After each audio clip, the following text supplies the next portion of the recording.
All right, everybody, it's 7 o'clock, so let's get this show started. As I mentioned before, my name is Ted Easton. Thank you so much for coming on out to the Normandy Optimist Club All Candidates meeting. We do have a bit of rules and procedures to go over, just so you're aware. Candidates have already presented themselves to get a list of how they're going to present themselves for a 2-minute opening statement. The statements will be, like I said, or in order of the advanced draw. They'll be given 2 minutes to make their statement. The deputy mayor and mayor's candidates will be allotted 3 minutes. Candidates are asked not to interrupt the opening or closing statements. During our Q&A period, with time permitted, questions submitted previously in writing will be read. I have the right to deem what's inappropriate or offensive when it comes to said questions. That would be the attacking of the integrity of the candidate or that brings the chamber's reputation into dispute. I also can rule out any out-of-order person who attempts to use the meeting as a platform for expressing a point of view on any issue. Answers to the questions should be limited to about a minute to ensure a wide as discussion as possible. And at the end, each candidate will have 2 minutes for a closing statement, and the order will be in the reverse statement. So let's get on with our opening statements. We will start with Stephen Mayoral. And I apologize if I've messed up anybody's names when I do this. No worries. That's a good start. It's Mayoral, just like the mushroom. Good evening. Welcome to Ayton. I am Stephen Mayoral, as the card says, and I've been living in West Grey for over 15 years with my wife of 30 years, which means we spent half of our married life together in this beautiful place that we love calling home. Why am I running for council? Fate, destiny. I grew up in a small town, Parry Sound, across the pond there. My dad was the treasurer and clerk. My mom owned her own business and sat on school boards. And recently my brother, my oldest brother, finished 2 terms of council in Rosslyn, BC. Yeah, he's a mountain man. And now currently he's running for mayor of Rosslyn. So I'm running for council to serve the community because I guess it's in my blood. Over the past year, I've chaired the West Grey Economic Development Committee, the advisory board, and we advise council on everything economic development. I've also chaired the Durham BIA, the business improvement area, where we fight to beautify the downtown and to get folks to shop local and support local businesses. I volunteer for many organizations in West Grey and beyond, and what I truly enjoy doing is building community. 30 seconds. I like to actively listen, make sure people are both heard and understood. I like due diligence, efficiency, research, and I like to collaborate. I want to build a strong future, and we're building that future right here tonight. So, right now in this room, if we dream bigger dreams, we can build them together tonight. Thank you.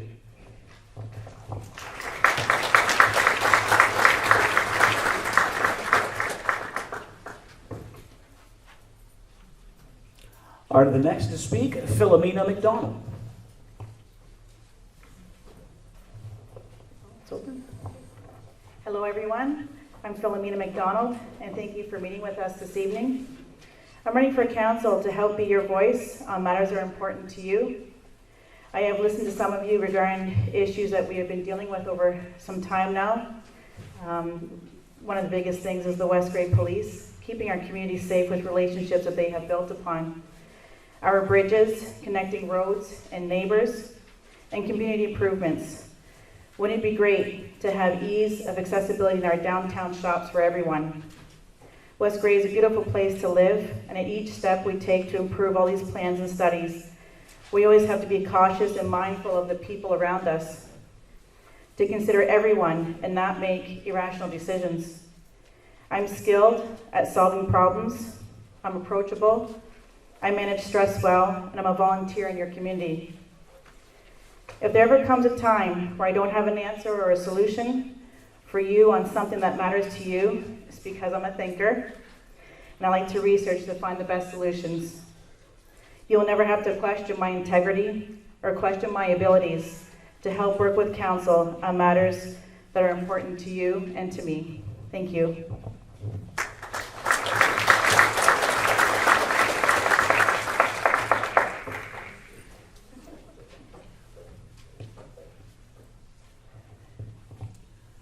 All right, next is Doug Townsend.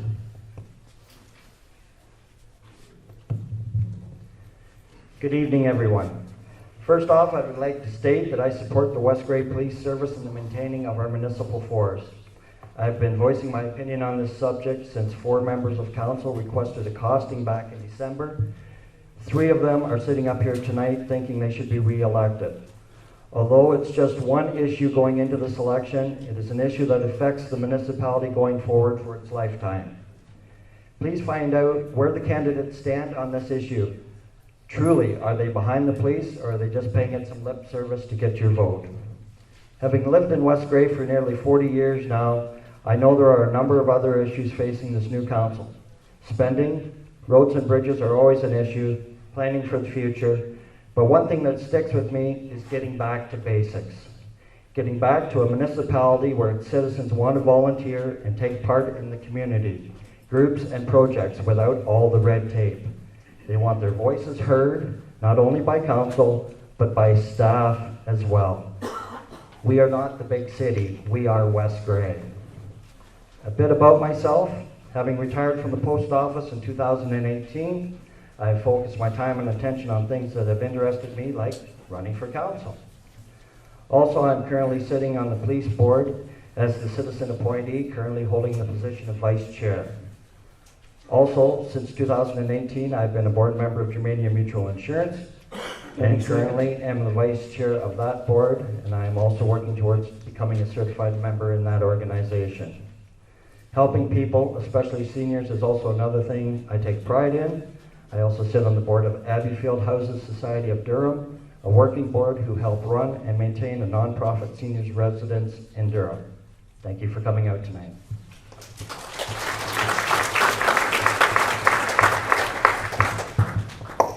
Good evening, I'm Rebecca Hergert, and I am a member of council currently. I've been your representative to West Grey for the last 6 years, in which I have served through some difficult times, some times of public engagement, sometimes amplifying the questions so that our community has time to answer and listen back, to input at the appropriate time, and to participate fully in our local government. Good evening, and thank you to the West Grey community for coming out this evening. It's so nice to see so many neighbors. Thanks to the Normanby Optimist Club for hosting this evening. I have a deep appreciation for the generations before us that have built our community. The roads, the bridges, they've worked the earth. They've established our area as a beautiful part of Southwest Ontario, West Grey. My job for the last 6 years has included listening to the public, asking tough questions, facilitating conversations that I don't know the answer to, that I'm really willing to dig deep on and find the answer. I won't come ask you for too much of your tax money. I won't do that because I've researched. I've found out the options and I've done my decision making. I really look forward to your input throughout the next 2, 3, 4, 14, 15 years. When I am a councillor, I don't think of the now.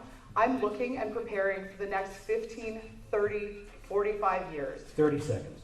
Thank you very much.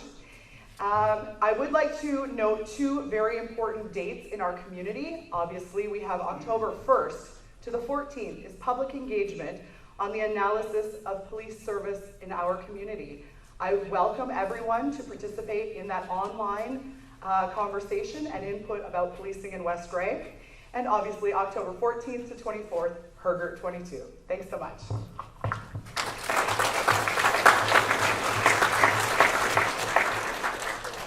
Up next, Joyce Noon. Good evening, everyone. I'd like to express my thanks to the Normanby Optimists for hosting tonight's Meet the Candidates meeting, to my constituents and fellow candidates. I'm Joyce Noon, and I'm delighted to be running for councillor for the upcoming election. I've lived in West Grey all my life, born and raised on Landsview Farm in the former Normanby. My husband Jim and I have lived in Ayton for the past 47 years and raised 3 children, now married and been blessed with 7 grandchildren. Over the past years, we were truly fortunate to have our school, church, recreation facilities, and neighbors alike as part of our community. We were continually active as parents, whether we were coaching, volunteering, fundraising, or just being a spectator. I am currently a volunteer on the Normanby Recreation Committee, the Ayton Busy Bees Garden Group. In past years, I volunteered on the Ayton Normanby Lioness Club, 2016 Normanby Homecoming Committee, and West Gray's Canada 150 Committee. I recently retired as a municipal employee this past June with 35 years in a variety of administration roles in public works. Customer service was a big part of my administration duties, and with public concerns addressed to me, I feel enhancing services would provide solutions. It's hard to ignore how these experiences will benefit should I be elected as your councillor. For instance, during the summer months, it is difficult to keep our garbage up to 2 weeks with the smell. 30 So seconds. offering weekly garbage collection during June through August would accommodate the residents. With the dry, warmer conditions, dusty conditions on gravel roads is a problem. Gravel applications, calcium's on the rise. I'd like to see more roads paved. Other services needed to enhance, expand natural gas and reliable internet into our rural community. I now have the time and the dedication to fulfill the obligation as your councillor, and I strongly feel my experience with public service and the passion I have for people in the community will represent West Gray constituents well. That's time. Thank you.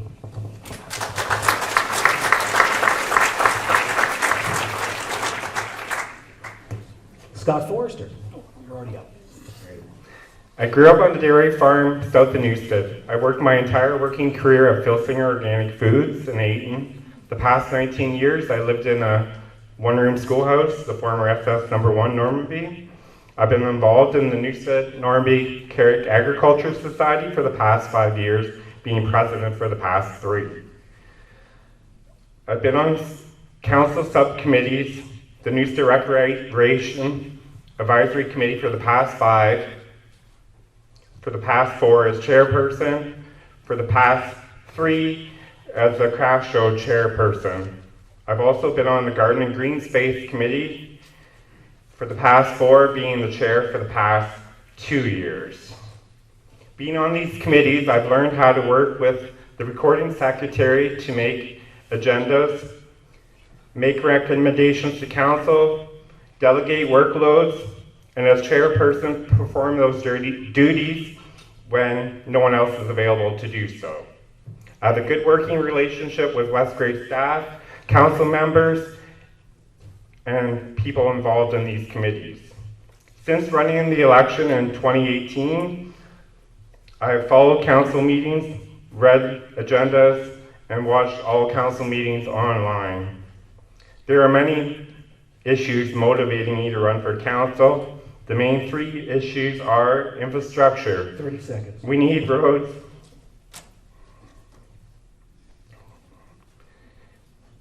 We need a plan to repair roads and replace bridges. This will take longer than a 4-year council term. We were looking for grants to help out with that cost. Policing. We should move ahead with West Gray policing, looking for possible cost savings. Promoting West Gray as a place to set up your businesses instead of setting up in neighboring municipalities. Let's not become a bedroom community. On October 14th to 24th, vote for council members who will work for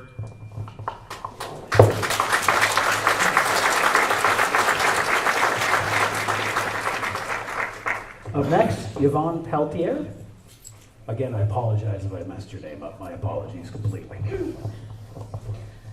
That's fine. It happens all the time. One of the reasons I'm here is to pronounce my name for everyone. Okay. Good evening, everyone, and thank you all so much for coming out tonight. My name is Yvonne Peltier, and I'm running for West Gray Council because decisions made at a local level have the most immediate impact on our daily lives. I want to work to preserve the combination of community, natural beauty, and small town charm that makes West Gray so special, while also helping to prepare for the future. I'm not running on particular policies or specific agendas, but will be guided by principles and values. Councillors are, foremost, public servants and are elected to solve problems and respond to resident concerns. My background is in education. I completed my PhD at the University of Toronto, and I worked as faculty in a number of universities in Canada and the United States. During this time, I served on endless committees, including budget committees, and was elected to faculty senate. This taught me the importance of good governance, the sheer labor that judicious decision-making requires. I also learned how to read impressively long reports and sit through some seriously marathon meetings. The skills I would bring to council are the ability to listen carefully, to gather and synthesize information, to navigate opposing opinions, to clarify complexities, and to find areas of cooperation. Civic engagement on the part of all residents is crucial to a thriving community, and this requires responsiveness from council and transparency in decision making. I want to be your point of access, your go-between between council and staff, and work with you to ensure that you are heard. 30 seconds. I've lived in a lot of different places, but I've also been visiting West Grey annually for 25 years. I now live on a 150-year-old farmhouse that's been in my husband's family for 5 generations. It has been my point of continuity and my haven. In a lot of places, you can't just walk out at night and see the stars. But West Grey is also part of a rapidly changing world, and unless we take steps to protect what makes this place what it is, we may lose it. As councillor, I will work to ensure that the best possible decisions are made, and I'm ready to listen. Thank you.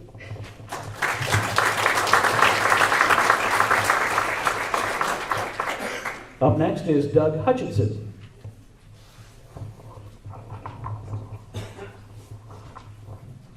Good evening. As many of you know, I'm a resident of Durham, married with 3 adult children and 4 grandchildren. I have been a resident of Durham and West Grey for over 40 years and a resident of Grey County for most of my life. I'm a retired teacher principal from the Blue Water District School Board with almost 30 years experience. I've been on council 2 terms and would like to make it 3 with your help. And there are a number of projects on the go that I would like to see through and have input on. This council did get bogged down over the policing issue. However, I do believe that we as a council have accomplished a lot over the term. Durham will have a new Rockwood Terrace by 2025, which is a county project, although there will be many decisions to be made locally, roads, water, sewers, and more. Along with Grey Gables, I fully support the expansion of our long-term care homes. Over my last 4 years in council, there's been expansion of natural gas into West Grey, along with the laying of many kilometers of fiber for future high-speed internet. The pandemic has driven home the fact that internet connectivity is a service that all people in Canada should and eventually will have. The growth in both these areas should help to drive economic development in our area also.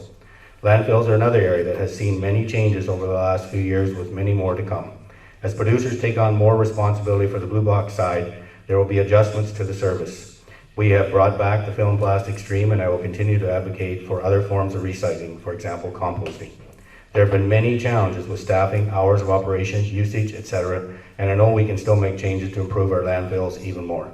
Like many towns and cities, there has been unprecedented growth over this last term in West Grey. 30 seconds. Moving forward, I want to plan for this growth, whether it be in Durham, Ayton, Newstead, Elmwood, or in the boundaries of Hanover and Markdale. Finally, I would like to say that I'm a big proponent of West Grey services. People also say they moved to the area because of our hospitals, our schools, our firefighting, and our police service. As a councillor, I will continue to support and fight for the continuation of all these services. I feel they make up who we are as West Grey. I am proud to be a West Grey resident and hope that you will support me in this next term. Vote for Doug Hutchison for council. Thank you. Done.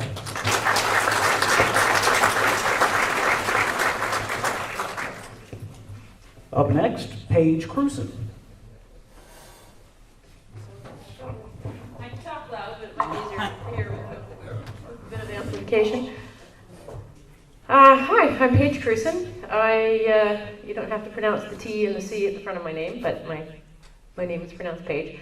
I'm running for council because I had trouble voting in the last election, not the municipal election, because I didn't have anyone that I felt comfortable voting for. I always say to people, you know, if you don't like what's going on, you need to vote. And now I think it's, if you don't like what's going on and you don't like anybody to vote for, you need to run. So I don't say this about our municipal council by any means, but I know for me, I would have liked to run at the provincial or federal levels, but it's all dominated by parties. And when you are connected to a party, you're stuck with a party platform. And I believe, and I think a lot of people believe, that political parties are now out to serve the party instead of the people they serve. When I was about 11 years old, I grew up without my mother's parents. They both died. And I had a family friend who knew them, who took me on as one of their grandchildren, basically. And I would go and spend my summers with them on their farm. And the gentleman I stayed with was the reeve of the township and eventually the warden for Middlesex County. He was the sort of politician that I always thought politicians should be. He had a lot of integrity, and he was there to serve his community. He, coached the local hockey team. When he died, the funeral home was full. The church across the street was full on both levels. Seconds. And anyway, he's what I always thought a politician should be. And I'm running for council because of the example that he set for me. I'd like to act on behalf of my community, for the people in my community, and for the best of the community. And I bring some unusual skills to the table that I think would help with council. And I would like to serve the community, essentially. Thank you.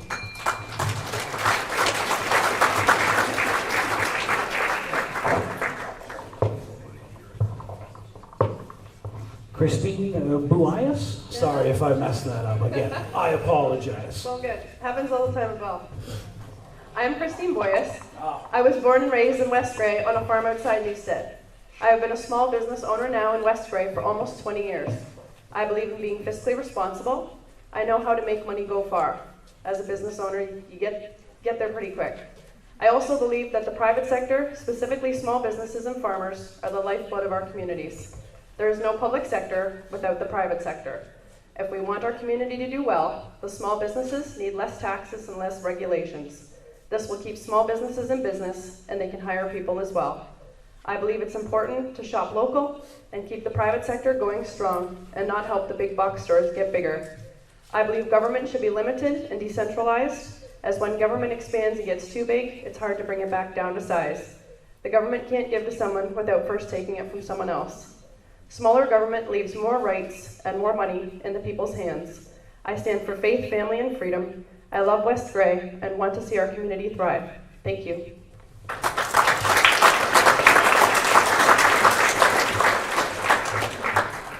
Next is Dieter Stadniak. Sorry, Dieter, again.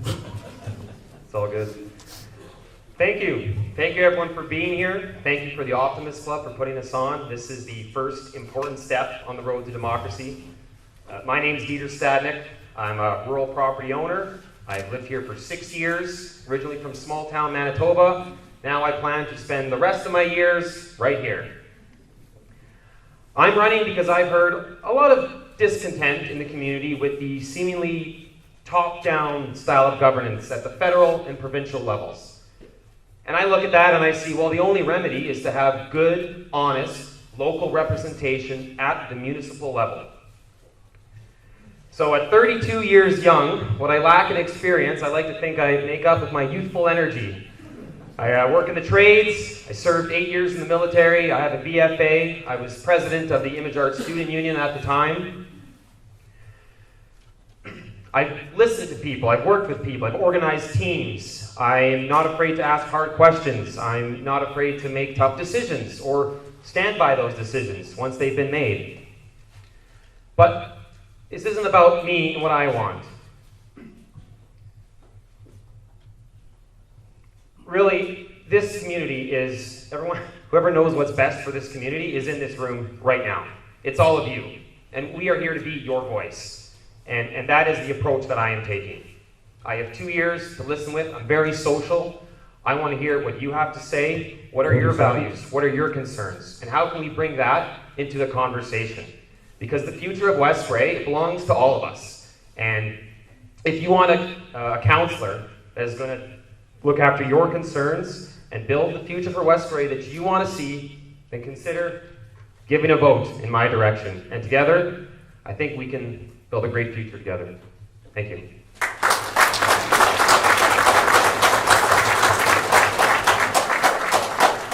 Up next, Jeffrey Shea.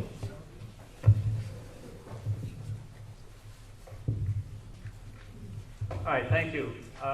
name is Jeffrey Shea. I've been a resident of West Grey for 35 years. I've been a councillor for 2 terms, and I'm asking you to re-elect me to a 3rd term. In those 2 terms, I've learned a few things about being on council. One is that there's different scales of problems and issues that you can address. On a very personal scale, I was involved in getting community gardens started in Durham as a pilot project, which is now being extended to Ayton and hopefully throughout the community. That's a really sort of small project, small little win that we can claim as a community. We also had an issue with a bridge reconstruction where a bridge that had weight restrictions was being replaced in Bentic, and the local residents were concerned that traffic and speeding was going to increase after that bridge didn't have weight reductions. So we worked with those residents to put weight restrictions, to put truck restrictions on that bridge, and to paint yellow lines on the curves, the tight curves at the dangerous corner there. And these were initiatives that were started because citizens came to us, came to councillors, and councillors went, visited the site, listened, and took action. I consider those sort of small or personal level accomplishments. There's bigger things that we have to worry about. Our bridges in general are in a terrible shape. We had 4 emergency closures in the last couple of years. This term of council, we worked hard over several budget cycles to establish a base level for investment in bridges and infrastructure every year. And we did that while balancing the budget and while keeping a healthy financial reserve at the same time. We have a problem with increasing policing costs. I had a break-in at my house a couple weeks ago, and the police who came were very professional, very effective. They returned most of my stuff. I was very impressed, but this is a fast-growing and large cost center, so I think we need to look at that carefully. The biggest problems we have are climate change, attainable housing, doctor shortages, drug use, and mental health. And we've got to work with others to solve those. Thank you.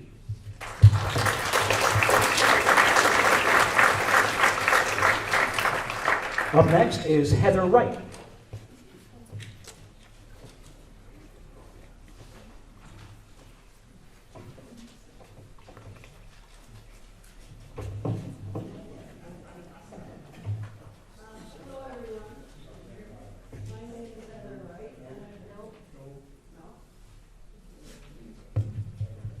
Hello everyone, my name is Heather Wright and I've lived in Durham my whole life.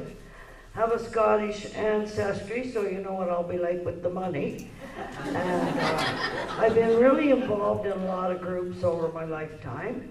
I did all the things my kids, I always went with my kids, figure skating, guides, brownies. 5 years Parks, Recreation and Community Center Board in Durham, I chaired that. 4 homecomings. I worked tirelessly at the Durham Legion every day, pretty near. I just retired from the hospital, so I worked at the hospital for 15 years, and I loved it, but I love what I'm doing now too. I have the time, I have the energy, and I think I have the knowledge. I'm a certified human resource professional and certified accounting. So my thing is to resolve all these problems. Certainly I'd like to see the police be local if we can manage that. We also need to look at dump problems. I'm hearing that from everyone pretty near I talk to, dump and recycling. The big thing I find about West Grey Council at this time, they don't have any growth figures. It doesn't matter in planning where we are today. 30 seconds. It matters where we're going to be in 5 years to make sure that we're going to be ready and have the services we need. A big problem we have right now, even though they're not on the council table, we have no school bus drivers, very few doctors. So I think we need to reach to the arm's length and work with those people as well. West Grey is the most beautiful place to live. We have something everybody wants, and that's land. We have land. That's time. Is that it?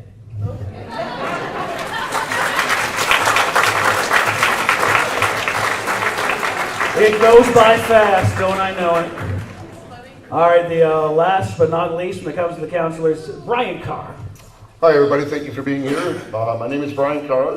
My family and I have lived here in Ayton for the past 18 plus years. We moved here shortly after my retirement from the Canadian Armed Forces, where I served for 21 years, doing 2 United Nations tours and 3 NATO deployments. Since my retirement from the Army, I've tried my hand at several different careers. I've been a laborer, a manager, a supervisor, and currently work for Southeast Great Sports Services. I've refereed hockey for over 40 years, umpired softball and baseball for close to 20. I've been a referee-in-chief, as well as an assigner, a coach, and I was a member of the board of Normandy Minor Hockey for a few years. For 10 years, I was a volunteer firefighter here in Ayton. For several years, I was community coordinator for Special Olympics Ontario in the Hanover West Grey area, and oversaw the merger of Walkerton with Hanover and West Grey.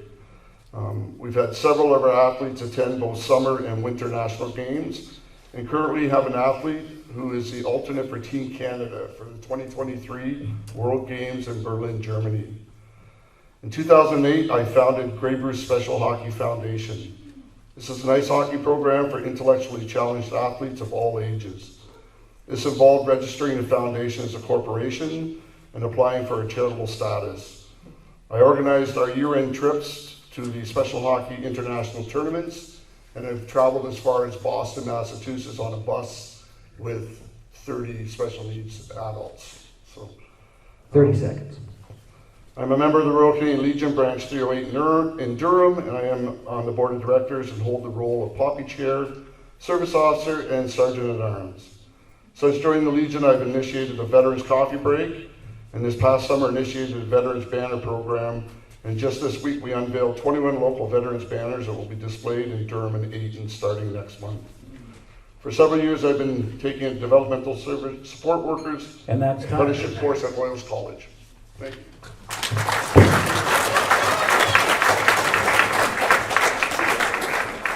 It is now time for the deputy mayor's portion, and just a reminder that deputy mayors and mayors are allotted 3 minutes to make their opening statement. Starting off, Tom Hutchinson. Thank you, Ted, for hosting tonight, or being our referee, as your shirt indicates. Thank you to the Optimist Club for hosting the meeting tonight, and thank you all for attending. My name is Tom Hutchinson. I'm asking for your support to re-elect me as your deputy mayor for the next term. Professionally, I am a president of a successful logistics company based right here in Ayton. I'm the vice president of the West Grey Chamber of Commerce, and I'm also an executive on our West Grey Minor Hockey. I will say it has been an honor and a privilege to serve you in the past 4 years. In my role as deputy mayor, I sit on several boards, commissions, and committees, and they're all listed on the back of the brochure, which I put on every chair. The knowledge and experience I've gained from working in these various committees is a definite asset for the future of West Grey. In the past term, I've supported several enhancements to West Grey, including several new bridges and culverts, bringing natural gas to Newstead, applying better aggregate to our rural roads, winter sidewalk maintenance in our urban areas, the development of the new Rockwood Terrace that is scheduled for the completion in 2026, Doug.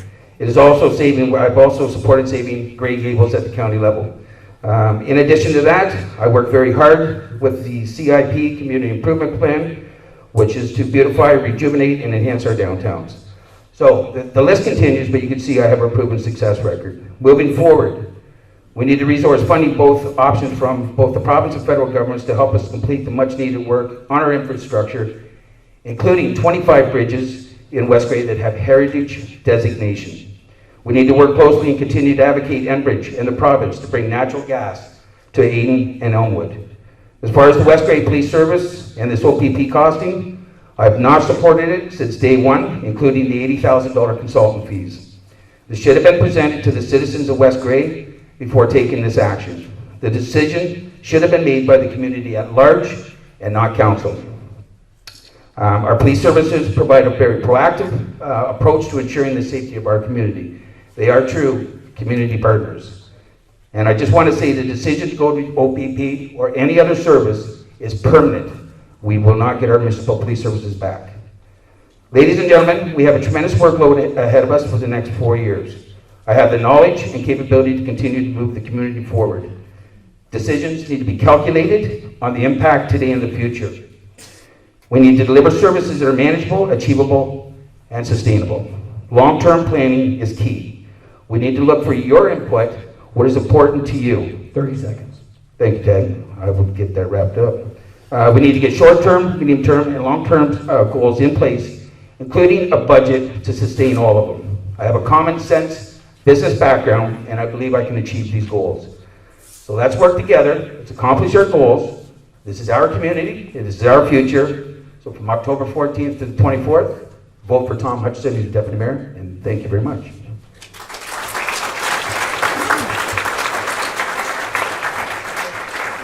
Up next, Butch Neil Addersall. Hello everybody, my name is Butch Addersall.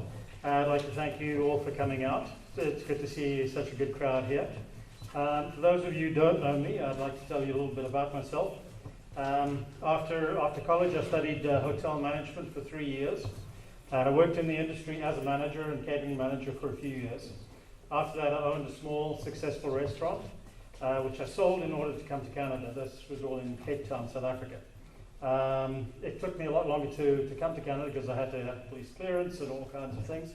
So I took a job on an offshore oil rig as a camp boss, which was pretty exciting. Anyway, in Canada, I've been here since 1974. I've been a chef, district manager for Eastwood Food Services. I had 17 cafeterias in my central area. I owned a few Lumos. I was a VP of manufacturing for an international perfume company. We set up a factory in England, one in Antigua, one in Philadelphia, and one in Markham, Ontario. So I worked in many countries, lived and worked in many countries. Later, I was a VP of a small Canadian cosmetic company. We did research and development and first batch manufacturing. Later on, I opened up a small display company selling portable displays for trade shows. I was the owner and president of the company. I moved it up to, that was in Toronto and Mississauga. I moved up here around 2001, brought the company up with me and operated it out of Dornoch until I turned 65. And I closed the company and thought I would retire, or I didn't like that idea, so I went back to work. I worked for the co-op in Durham, which I thoroughly enjoyed. Met an awful lot of wonderful people. So I'm now fully retired. So I thought now it's time to give back to the community. So I'm running for deputy mayor, and I'll throw everything into it because I've divested myself of all my other interests. Some of my objectives are to maintain the local police service. I think that's essential. I don't like large centralized government organizations like the OPP. I've got nothing against the OPP, but I think our police force does a good job. Obviously, I'd like to repair public infrastructure and improve road maintenance. 30 seconds. Okay. Some of my own objectives, I'd like to improve youth opportunities. Apparently, the youth, once they reach the end of school, they all want to go back to Toronto, go down to Toronto or other areas. So I'd like to improve training for them, attract new businesses, and increase tourist traffic. We already have tourist traffic, but I'd like to have businesses here that actually get them to spend their money here. So I'd like to get your support. Thanks very much.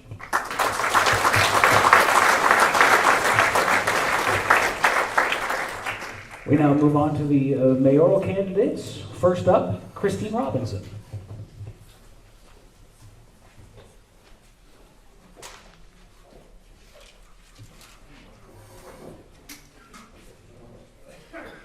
Thank you very much. Can everyone hear?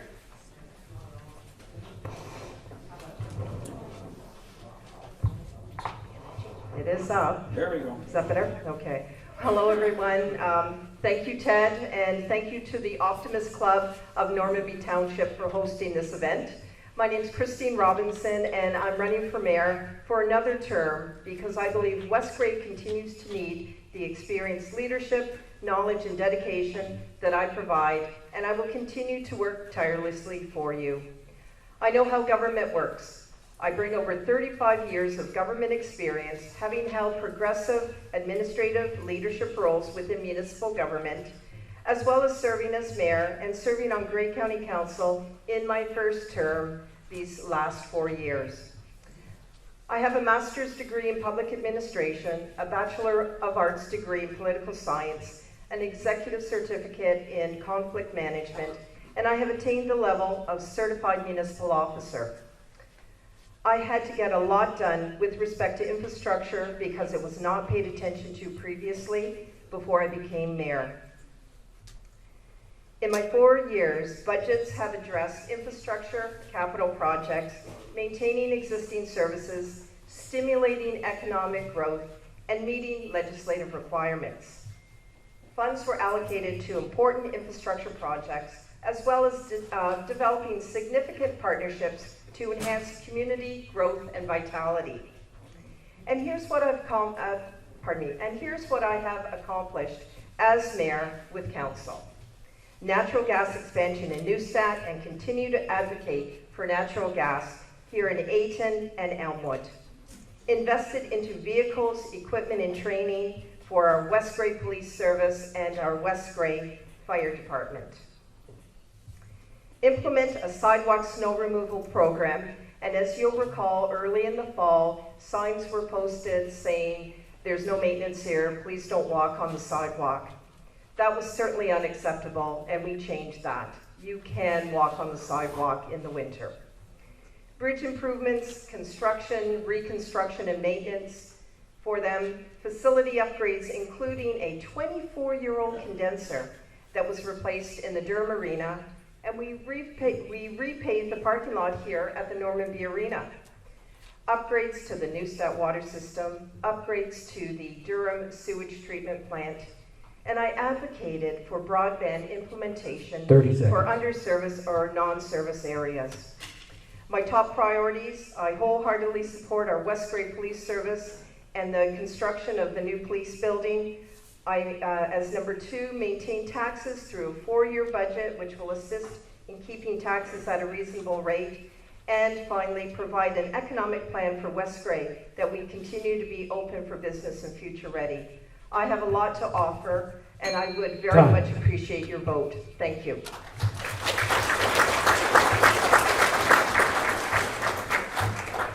Up next is Stephen Townsend.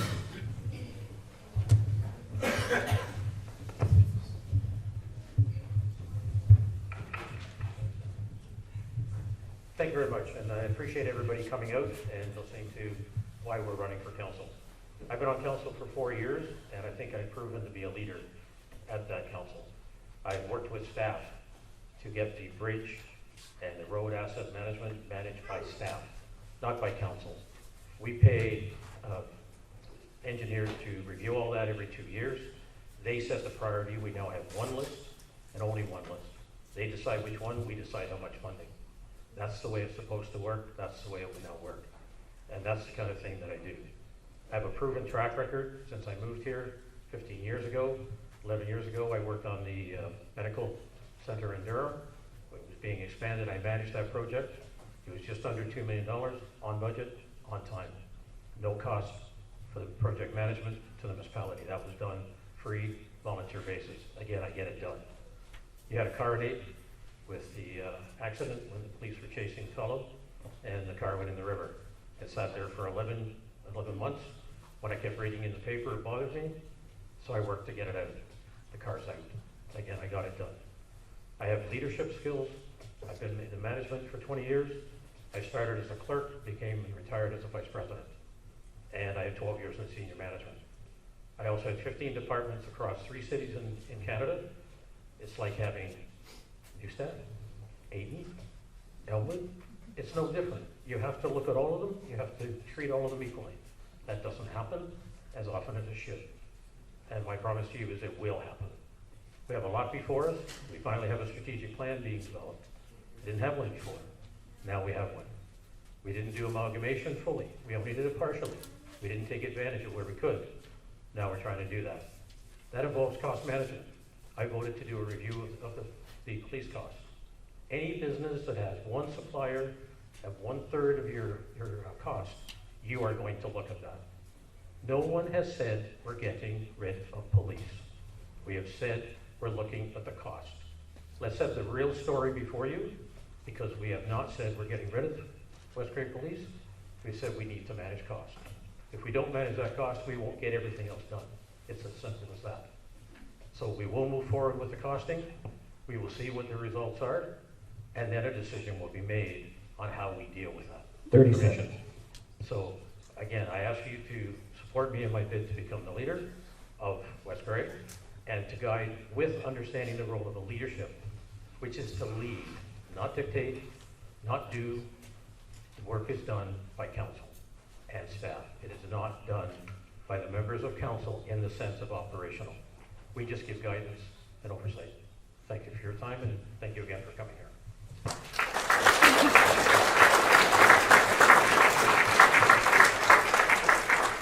And next is Kevin Eccles. Thank you very much for that, Ted, and good evening, everybody. As said, my name is Kevin Eccles, and it's a pleasure to be here this evening at the All Candidates meeting to discuss the important issues facing West Grey in this election, and to help you decide who to support. Many of you know me as being mayor for 12 years of this great community, and my 2 years on council previous to that. I've lived in West Grey my whole life.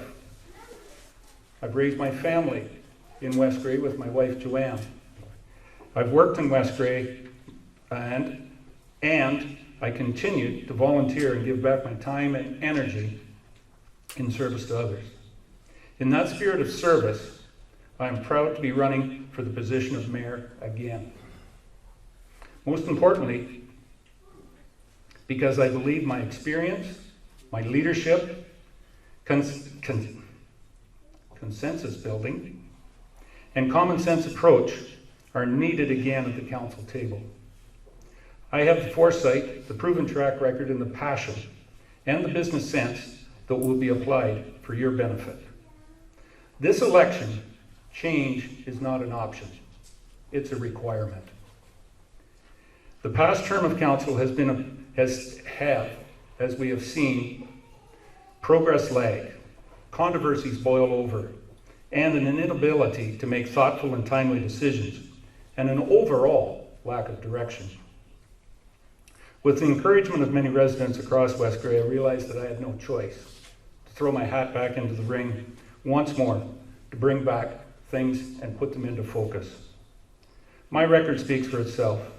I'm committed to bring leadership back to the mayor's seat. Refocus on wisely spending your property tax dollars. And finally, budgeting responsibly for long-term future growth of West Grey. I know from my time on council, working with a number of councillors and staff, that we have the duty and the responsibility to get things done with due diligence for the benefit of the community. With the new council, I know we will be able to get West Grey to where it needs to be again. I've loved this community too much to watch from the sidelines, so I'm ready to serve once more as your mayor. Thank you for the opportunity to be here. I humbly ask for your support to restore steady and balanced leadership to your and our municipality. Vote Kevin Eccles in October.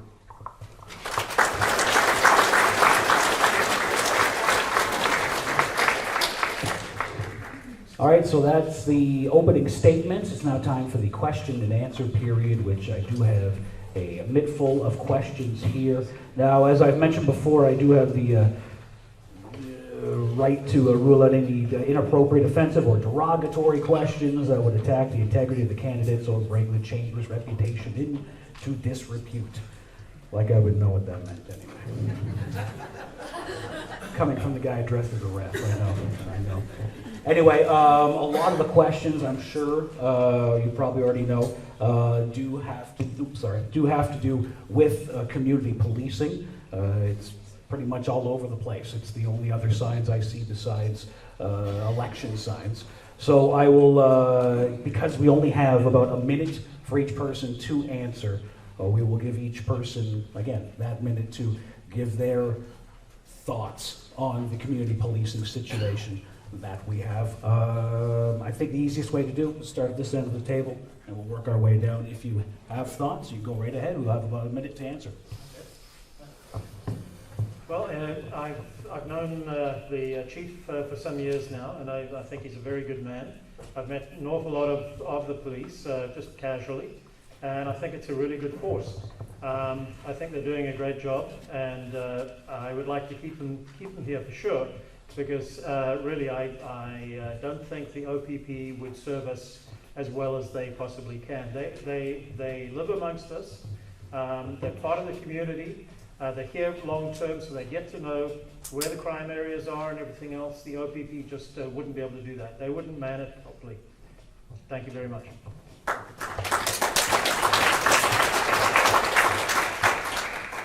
I agree. I think small is better. I think eventually down the road, I'd even like to see it go smaller and have the small towns have even a smaller police station. Everybody's got a fire station already. Why couldn't we do smaller police stations? I think down the future, I would love to see that. But right now, I would love to keep the West Grey Police. Like anything, it has to be affordable though. We have to do cost analysis on different avenues. It's nothing personal. It has to be affordable. But like I said, I think smaller is better.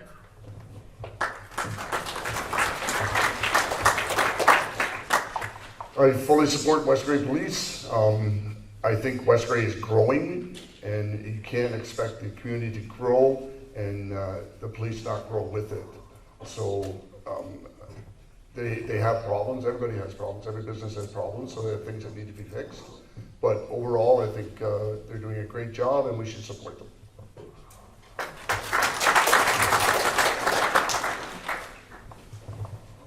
I think the evil you know is better than the evil you don't, not to call the West Grey Police Force evil, but the fear I have is that by looking at a different police force, we're potentially looking at a whole new set of problems. If there are some legitimate concerns about the management, and I'm not saying the policing, but the management of the police force, the budgeting or fiscal responsibility, then those are problems that are already identified and therefore something we can solve.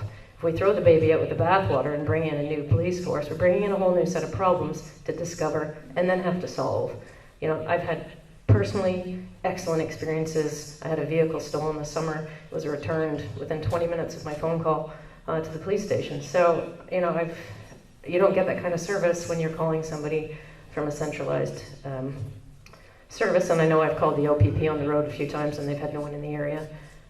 There's reports they're short 1,000 officers already. I'd hate to see our officers taken into the OPP force and moved into other communities when they know the people here. So I do support staying, but if there's problems, I think they're certainly worth addressing.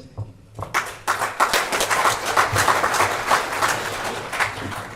think the question is, do we want community policing?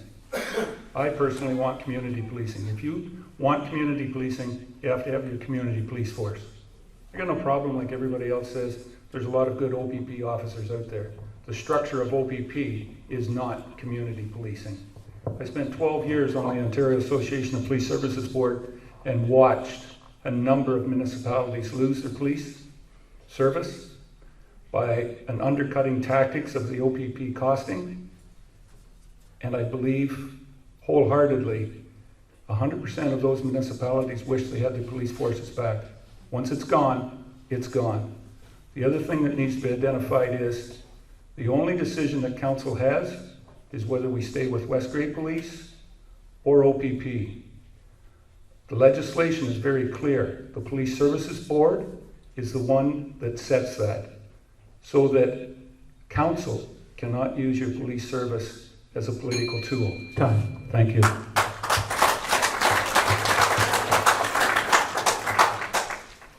I would like to see West Grey move ahead with the West Grey Police. It's nice when I go shopping, I run into the police chief, he knows me by name. It did bother me at first, but it doesn't anymore because I know he knows me for positive reasons.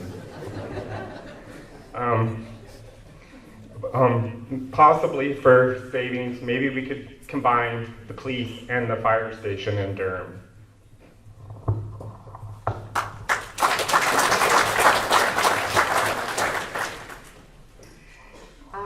Okay, here we go. We have started a year of community engagement.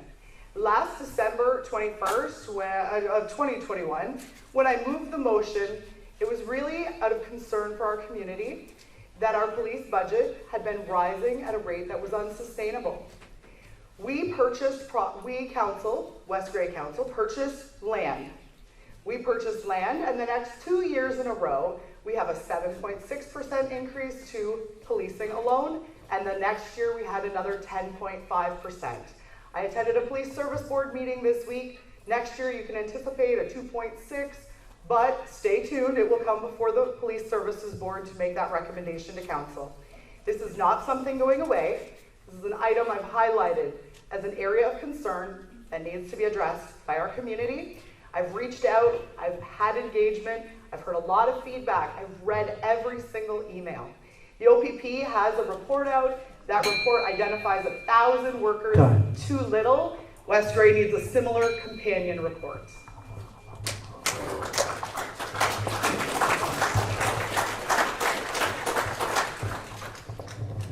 First of all, I'd like to say I support the West Grey Police. Yes, policing is expensive, OPP or other, doesn't matter where it comes from. It's not cheap, but put a price on safety is the way I look at it. I don't believe the OPP could come close to the service we have in our community. If you read the Auditor General's report, you get an idea of the issues with OPP and the problems they're having themselves. Our police have done a great job. A lot of our officers are local. I've even taught some of them. I fully support a build of the new police station as we move, as been told by the ministry that ours is not appropriate. So yes, I'm in favor of keeping our West Grey Police. Thank you.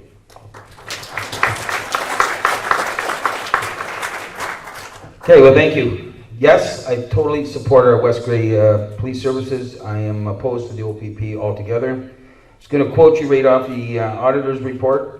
The OPP is providing fewer proactive policing hours, such as patrol in municipalities. That is a very damning thing to me. We cannot allow the security that we built with our police services and take that. We can't have it stripped down, if you will. The OPP is not delivering the level of service to municipalities that is in its deployment model. So basically what it's saying is they're inadequate. The Auditor General's report says they are 1,000 officers short. For the record, all our officers on the West Grey Police Services Board are active. There is nobody off duty. They are all actively working. And yes, we do need to hire. We did hire a couple over the last couple of years, but that is countering and it's offsetting the overtime hours that they were putting in. So moving forward, yes, I will be supporting the West Grey Police. Thank you.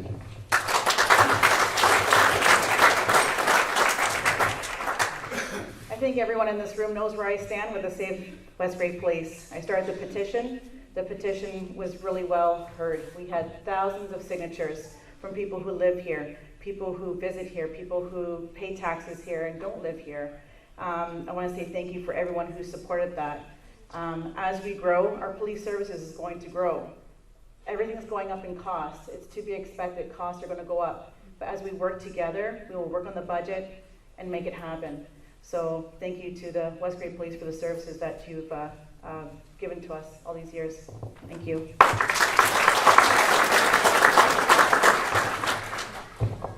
I definitely support having a local police force, especially after the past few years we've had. Greater reach into our municipality from bigger hands outside is not something I would appreciate. However, I do believe council's job is to look at costing wherever they can. And I do believe it's great to have neighbors, and good neighbors want your neighborhood to be sustainable for tomorrow and for the future. So we just have to have tough questions about roads, about bridges, which ones are staying open, which aren't, to keep our police force and keep them local. And I'm going to wholly support some digital way of testing sirens at 6:30 in the morning, Chief, because that's my backyard. Thank you.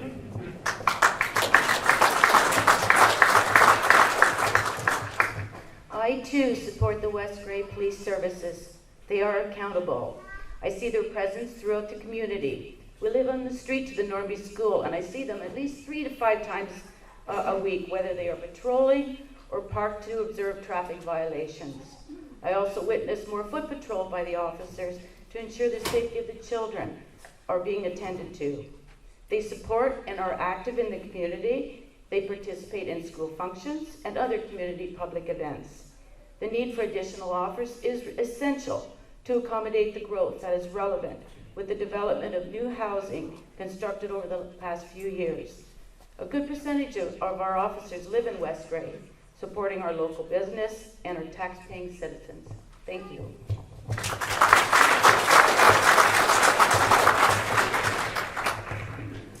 I too support community policing and the West Grey Police. It is truly a positive feature of this area. However, I also support sound fiscal policy and financial management. So I hope that we are able to find a way to bring these two things together and develop a cost-effective solution that will maintain the current level of service. I am not on council yet, so it's easy to make these claims. But I look forward to addressing and looking into this problem and trying to find some way that just meets all the different needs that this community has. Thank you.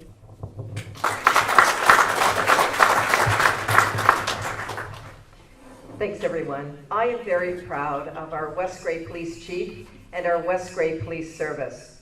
The West Grey Police Service does not need to be replaced. West Grey is fortunate to have a police service that is part of our community fabric and highly invested in our community to provide community policing. Our police service is by far outstanding, an outstanding service in Ontario. The West Grey Police Chief and our police officers have made our community safe. And I just have a few statistics. In 2021, the West Grey Police Service received 4,246 calls for service. This shows that our West Grey Police Service is very busy looking after our community. Calls for service increased 4.5% in 2021 as compared to 2020. By comparison, in 2019, there were 3,684 calls for service. So we can see overall calls are increasing, calls continue to rise, and we need our West Grey Police Service. West Grey Police Service is incredibly valuable. Thank you.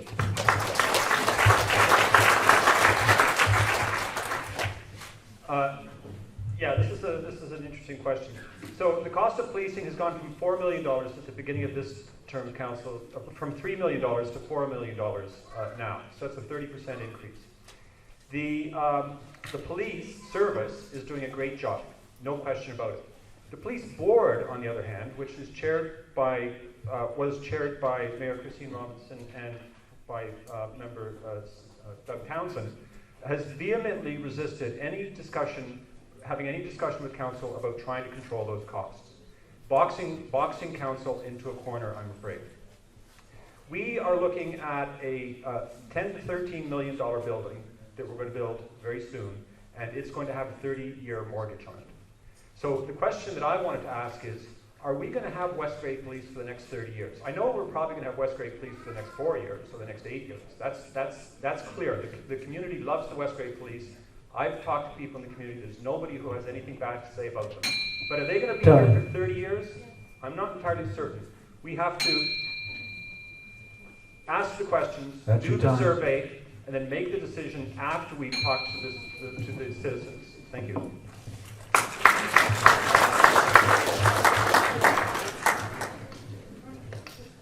Sucks being on the end after everything's been said. But what I will say, community policing is great.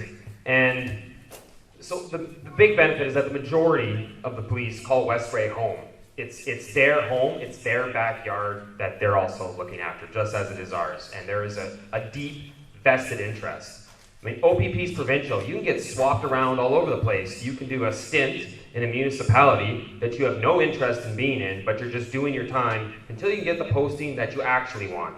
So you can end up with this situation where you have almost a revolving door of police officers, and a lot of that knowledge and understanding of the community doesn't always get passed over, and it just doesn't quite carry through with the same thread that you might find with a continuous local police force. So that's something to consider, because their numbers should be costed, but we really have to look at the value and level of service is more than an itemized list, but all the things that make our community great, and how do we put a dollar on that? What is that worth to us?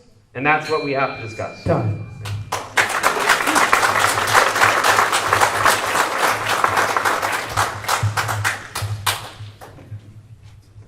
Thank you. Yes, I do support the West Grey Police. Anybody that knows me, you have read my posts on Facebook. I have been very vocal on this topic since December 21st of last year.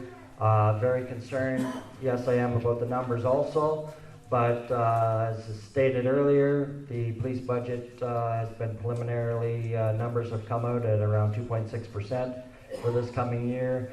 Numbers in the 10.3 that people are bringing up, if anybody wants a breakdown of that, you can find that post on Facebook also, of what the insurance and everything else has cost us.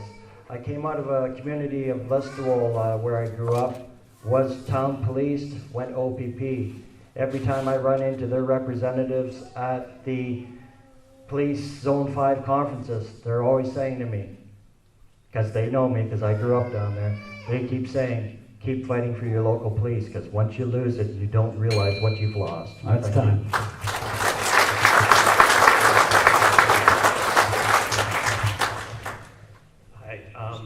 I do support West Grey Police. If people think I'm just doing that on my flyer to get elected, bull. It's absolutely, we do support them. And we do that both personally, through my wife and I, through their events, donations, whatever the case may be. So we do it personally, and we do it through the ongoing operation. However, we can't have any service at any cost. There has to be a reason, there has to be a limit. We have made, I don't know how many outreaches to the police board to meet, hasn't happened yet. They're now trying to get a meeting together, hopefully in the next week or so, to actually hold that meeting.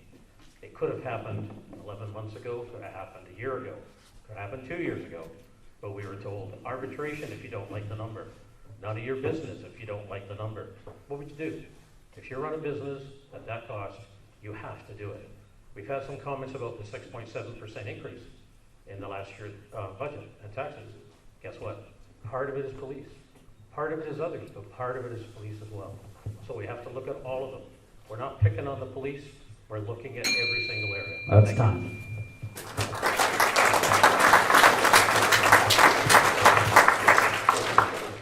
I do support the West Grey Police. Just the money, I agree, has to be looked at.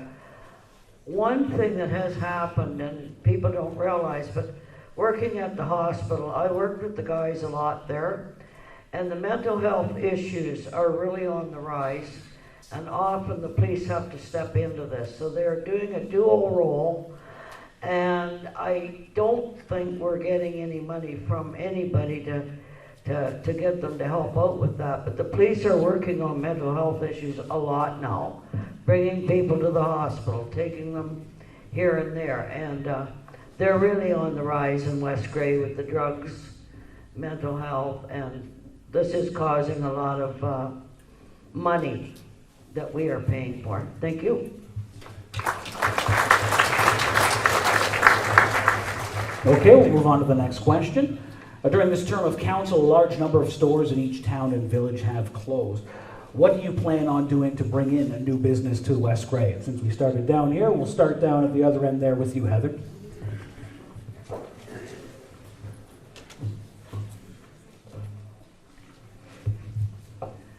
What I'd love to see, the type of business come to West Grey, it's going to have to be specialty businesses because, well, that's just the way it is. I'd like to see dog supplies like coats and Durham Furniture's now making dog ramps and stuff like that. So I'd like to see a nice little store. Everybody loves their dog, eh? And they like to buy for that little puppy.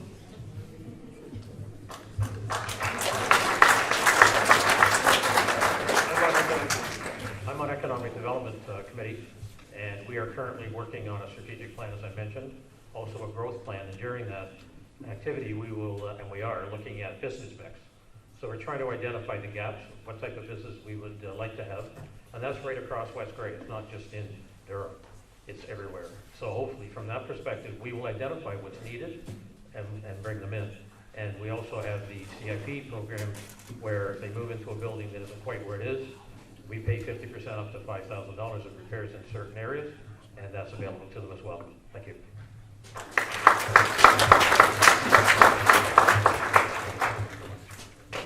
I definitely think we should keep the CIP program going. That was part of the thing that was started in economic development when I was on that committee when it first, after the last election. And it's a program that works well. We should use it also to attract business. The other thing though we need to do is to work with the county so that the building owners that have the vacant storefronts don't get a tax break for not having anything in that storefront. Those people, there should almost be a bigger tax on that to have a vacant storefront. We need to encourage them to rent those storefronts out or to convert them into seniors apartments or accessibility apartments, whatever is needed to spruce up our main streets. Thank you.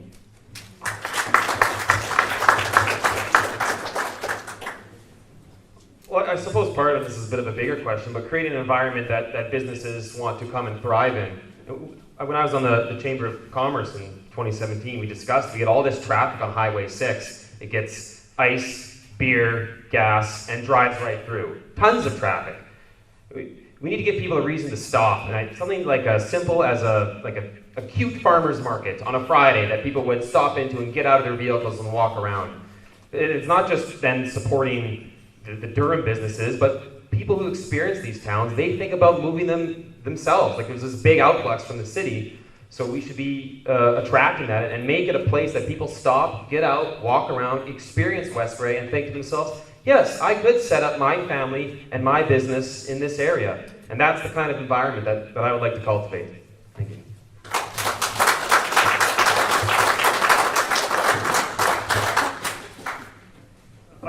One thing that we could do, and there is some movement towards this, is to try to encourage more on-farm industries, so that we may not be seeing commercial growth necessarily in our downtown cores. We may see the commercial growth throughout the municipality. The main thing, though, that has been stated down at the other end there somewhere, is that governments are not as good at doing these things as the private sector is. And so the main thing we need to do is get out of the way. We have to reduce obstacles to people who want to start businesses, who want to do private initiatives within our community. Another thing that we could do is that the leaders in our community, the mayor, the CAO, even councillors, could be operating as salespersons, could be going out and trying to sell our community. We had 2 wooden bridges built here by a company based in New Brunswick. And that company said that they were interested in building an Ontario plant, because there was a lot of interest for wooden bridges in Ontario. I don't know why we're not, calling them up and saying, why don't, next time you're here, why don't we go out for lunch and talk about building that plant in West Grey?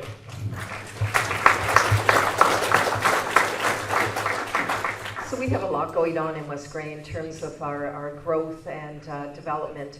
And we've really seen the improvement in terms of our downtown cores. Whether we're talking about Ayton, Neustadt, Elmwood, our downtown cores are thriving in terms of new business, but let's not forget we also need to maintain our existing businesses. And one of the pleasures that I had since 2019 was attending the various businesses and celebrating their milestones. Whether they've been in business for 5 years, 10 or 15, that was recognized and celebrated, and it was communicated that West Grey Council was incredibly proud of their contribution to our economic vitality.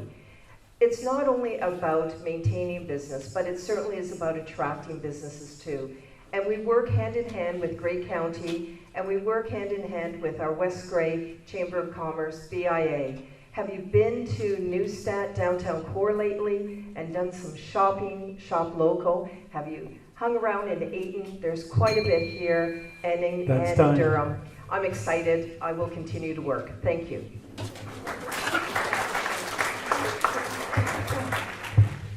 Okay, so is this working, right? Yeah, okay. I live on a rural property, so going into town is a big deal for me. It's always really exciting.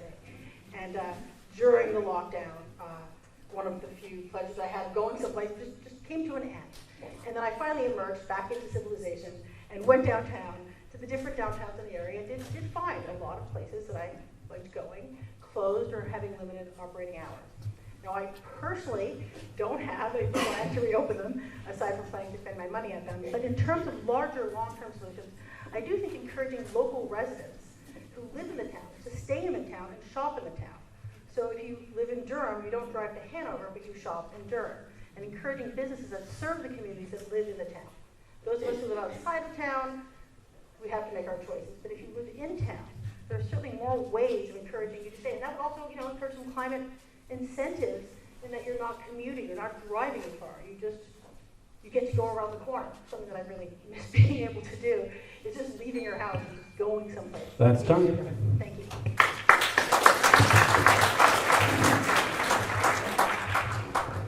Yeah, it's a great question, but I've got some homework to do to reach out and help the community to find solutions, how we can build retail in our downtown core, especially in Durham. They've got such remarkable storefronts and they're empty, and it'd be nice to find solutions to fill those gaps. I concur with what Mr. Jeffrey had to say about reaching out. We are a very prosperous farming community. Maybe we could set up more vendors and farmers markets and see what they can invest to bring into the community for fresh produce or whatever. But yeah, I'll try to find more solutions for you in future. Thank you.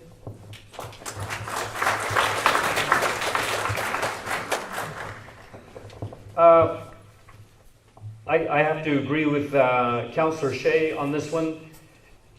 This is a difficult thing to service from top down, and with the BIA and with different initiatives that I've worked with, like the Arts Fest that I was co-founder of a few years ago, we're trying to find synergies in the different communities that bring things together that become destinations, not for tourists alone, but people of the different communities to go to, right?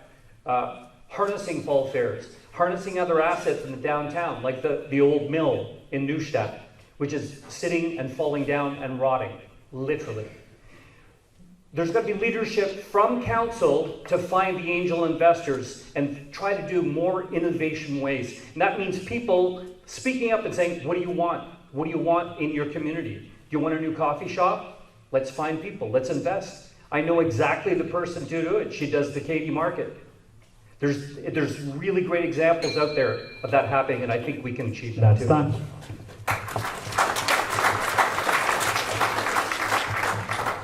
So the question is attracting new businesses to our area. I think one of the things that we need to start at is cleaning up the downtown, Durham and Elmwood specifically.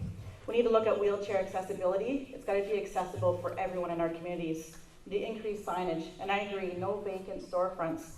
I manage one of your biggest assets, which is the Saugeen Municipal Airport. In the past 2 years, I've run a business, hangar builds, flight schools, and a restaurant. We need to work together and find ways to, again, make sure we don't have those empty storefronts. People drive through town, it's not a good look. We're growing by building so many new beautiful homes in our towns. We need to have something to offer them when we do have some beautiful downtown core to work with. Thank you very much.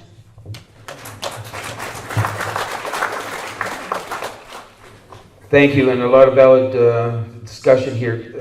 I think one of the things we have done is we did introduce the CIP, and that was a couple of years ago, and there's been almost, I think their first round was about $250,000 that went in investment, and it could be a little bit higher than that. And that's to enhance and beautify and rejuvenate the downtowns.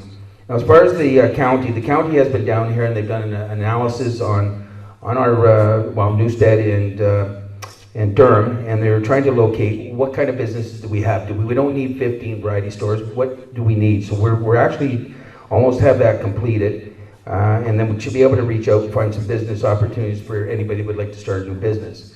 I think the partnership with the Chamber of Commerce and the BIA is a very important step. I am the Vice President of the Chamber, and we are working from the Chamber, and we are working towards getting a healthier relationship with the economic development. Thank you.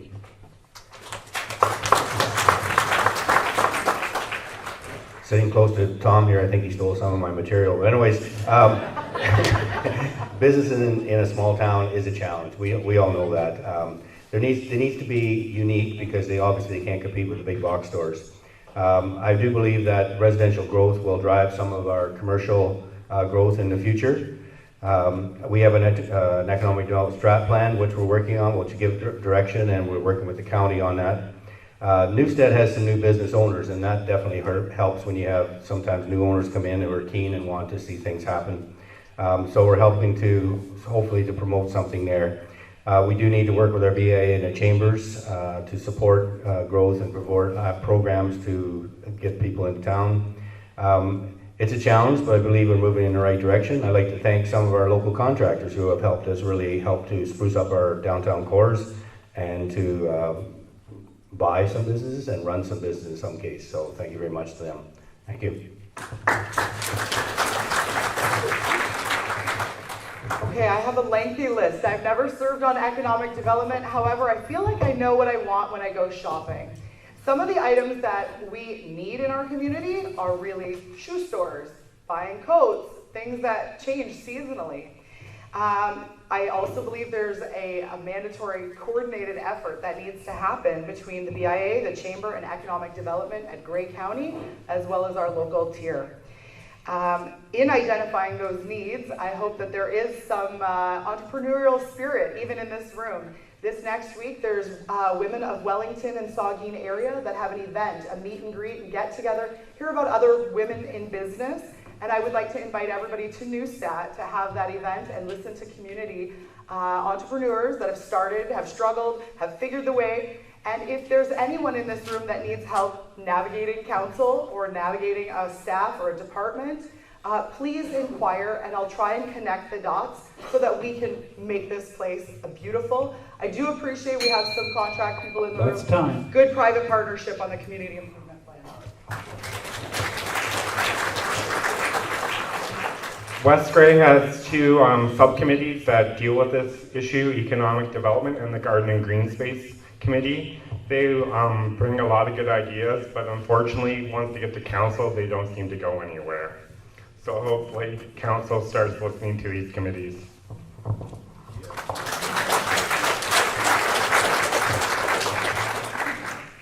Thank you for saying that, Scott.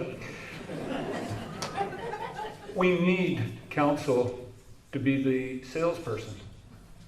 These places, all right, need the entrepreneurs and the business people that are out there that are looking, but we have to sell it. We have to make it, available and knowing that West Grey is open for business. But we have to make sure that it is open for business, that there's not the barriers that are there through the planning, through this, through that. If we can do that, then we can make it happen. We've got the development going, the housing, the customers are going to be there. It's the chicken and the egg. Do you have the customers or do you have the retail? Well, the retail needs the customers. We're there, but now it has to be sold to the entrepreneurs that this is a growing place where your business can be successful. Council's biggest job is to sell West Grey. Just the thought of being business, not selling West Grey to Hanover, just selling West Grey.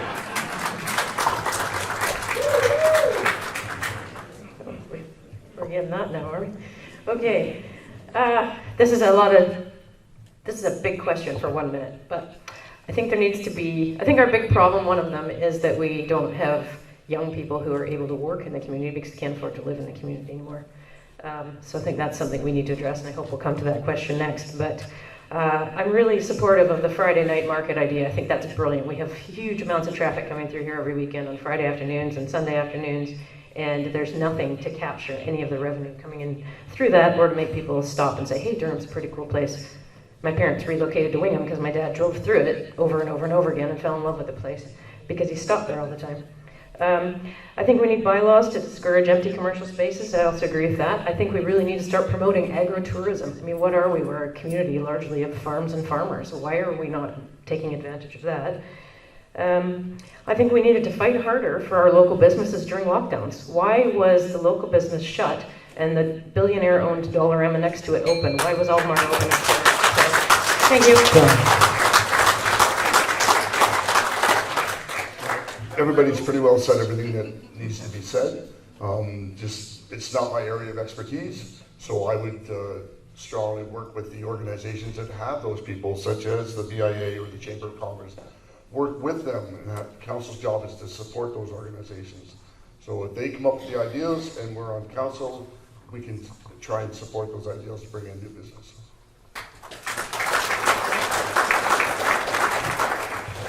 I second what Paige said because I had the same thing down.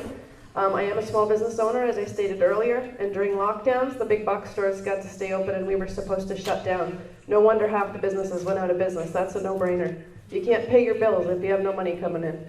I can definitely speak from experience, and most of us don't have pensions, holidays, sick pays. This is our livelihood. So it did a lot of damage. So if you can shop local, please do. I think I speak on behalf of all small businesses. We would very much appreciate it. Again, less taxes, less regulations. They're job killers. They're economy killers. You can't run a business with a lot of regulations and a lot of taxes. I know the bake shop in Durham, the lady that owned it a few years ago told me they wanted her to put $10,000 to get it up to code. She said, I can't do that. I guess I'm gonna have to close.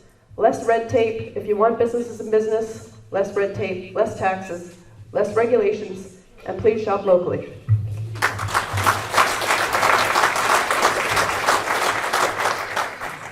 Well, a lot of what I wanted to say has already been said. I agree with you, Dieter. It's tough big down the end. Okay, I'd like to use Elora as an example. When I first started going through Elora, there was hardly anything there. Somebody came in and rejuvenated the town, encouraged restaurants, and now that place is so busy on weekends, and every store there is making money. So we could use that as an example. We have to work with potential new businesses and don't put up all the red tape and that sort of thing. Encourage them. That's about it. Thank you.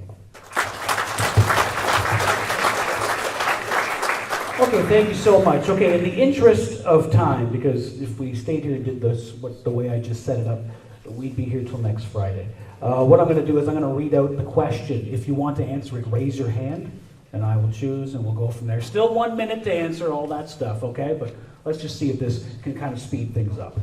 The next question I have here is, we've seen a lot of it in the news, especially with the hurricanes. What are your plans to address climate change here at the local level? Joyce, I saw your hand up there first. You go ahead.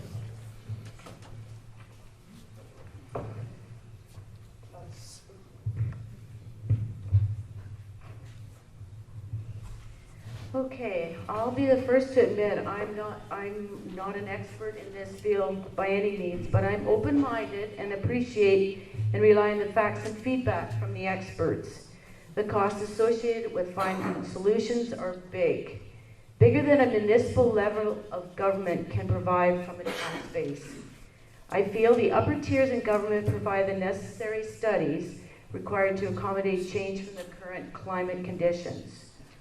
Our current council has prepared a climate change action plan, and I support net zero emissions by 2050 on all of municipal assets, promote environmentally friendly building materials, planting lots of trees, enhancing and protecting our green spaces.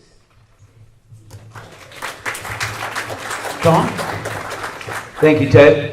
Yeah, we did endorse the climate action plan, and the county started that, and West Grey certainly adopted that. Net zero by 2050.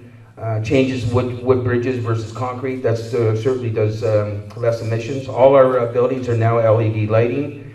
Retrofitting our buildings in future, when we got to upgrade into windows and that, we can certainly enhance that. There is electric charging stations, EV, that it will be coming to West Grey and Grey County. Another concept is to plant more trees, more green spaces, even at our arenas, plant some more trees. That is certainly something that's going to go beneficial to the climate action plan. Butterfly gardens, community gardens are just other examples. So as far as global warming, we need to tell the federal government to get a grip on that one. Thank you. All right, who do I see down there? Christine, go right ahead.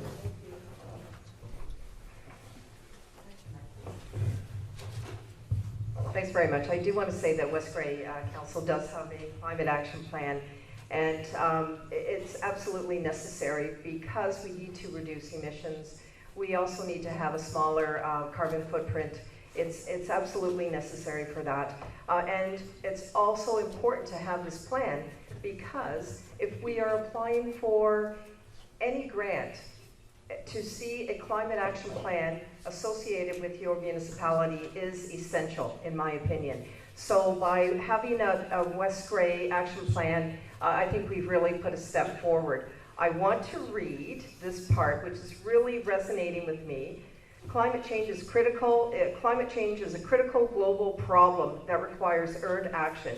In just one generation, we've seen the effects in Grey County through increased flooding, extreme heat, snowstorms, and other severe weather events. Our community is projected to grow, and with that means more people, more emissions producing actions, and the potential for increasing climate change impacts. Thank you. Did I see Jeffrey there? Yep. Thank you. Yes, I serve on West Grey's Climate Change Advisory Committee along with Councillor Hamilton, who's not running for council. That's why she's not here currently. Fighting and adapting for climate change is going to take effort from all levels of government. Some candidates here are going to tell you that it's too big for West Grey to do and that it should be handled by the federal and provincial governments. The federal and provincial governments will only act if they see pressure from the citizenry. And demonstrating activity at the municipal level is the sort of pressure that causes them to take action. Our committee, the Climate Change Committee, has recently reviewed the official plan, which is up for its 5-year review cycle. And the Climate Change Committee provided a significant number of recommendations so that that plan will be devised in such a way that it will encourage reduced carbon footprint in all development in West Grey over the next span that plan is going to cover. So citizen input through the council is having concrete impact on the future of That's time, Jeffrey. In our community. Is that Doug?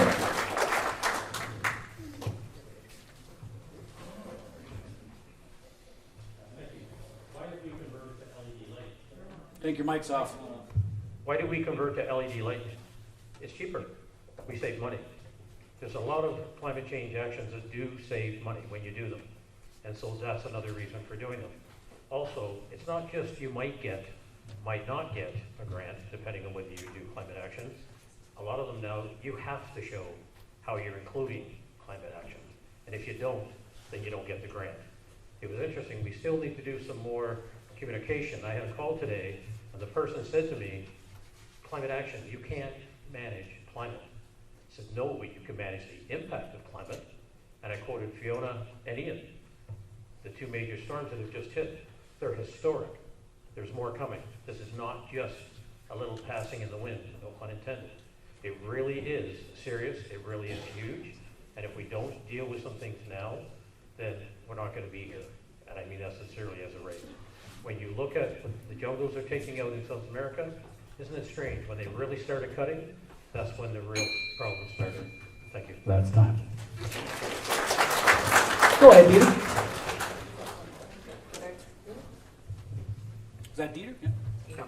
I do think it's a little much to ask for the taxpayers of West Grey to change the weather in Newfoundland. If you look at a GIS of the aerials of this area, what do you see? You see lush forests, you see beautiful rivers, you see farmland. So I think it's pretty simple what our role is, not clear-cut our forests, not pollute our rivers, and not tax farmers for their fertilizers that they use to feed our community. And I would leave it at that. Thank you.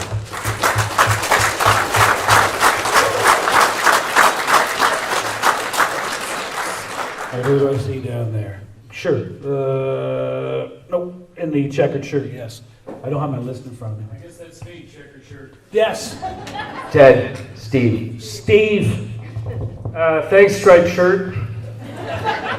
I just want to build on what Dieter said. I'm not sure how we can reduce our carbon footprint when we're trying to increase economic development through bringing more natural gas into our areas, which Ayton would love to have, which Elmo would love to have. And at the same time, we're all paying more and more money for green energy from a lovely Hydro One and Bruce Power. We have to think smarter about this and stop calling crisis of everything that happens It didn't lead to good decisions the past 2 years. It won't lead to good decisions moving forward.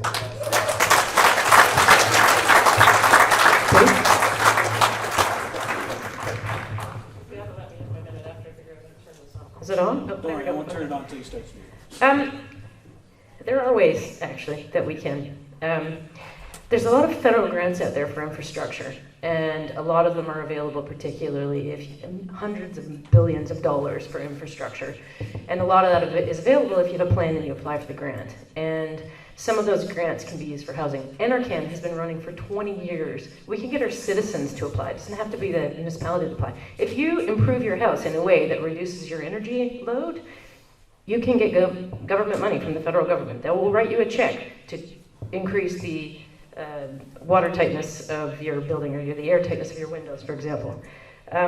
There's composting, there's methane, there's electrical vehicle charging, there's landfill diversion, all of these things. So we actually can recycle our plastic bags and that sort of film plastic if you clean it and take it to the dump. Who knows that and who does that? If we made that convenient for people, the cost would probably be offset by the cost for landfill. So there are things we can do at a community level. And they can actually improve our economic development. Thank you. I think that, Doug, did you have your hand up back down there?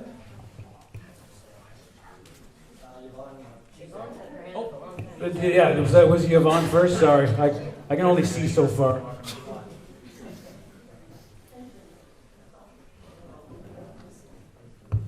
It's on.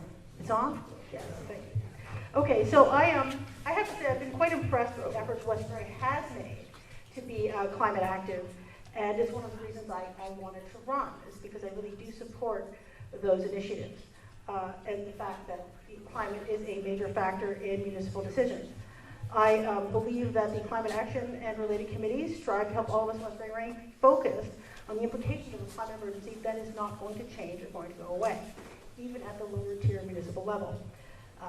We may be limited in what we can do, but that doesn't mean we can't do anything. And one of the things I'd like to do is explore the things we can undertake as individuals, as neighbors, as members of the municipality, and also how we can interconnect with other municipalities. How much time do I have? I don't waste time doing math. Sorry. I just want to say that I attended the All Candidates meeting in Northern Bruce, and they made this the central issue, and they mentioned Westbury as a model, which really kind of made me proud to be from here. As, you know, it's a community that is really focusing on these issues at this level. Time. Go ahead. Thank you, Ted. It's what I mentioned earlier. It's the property tax dollars. What are the property tax dollars for? And where do we want to spend them? And we want to spend them here, I just heard. Exactly.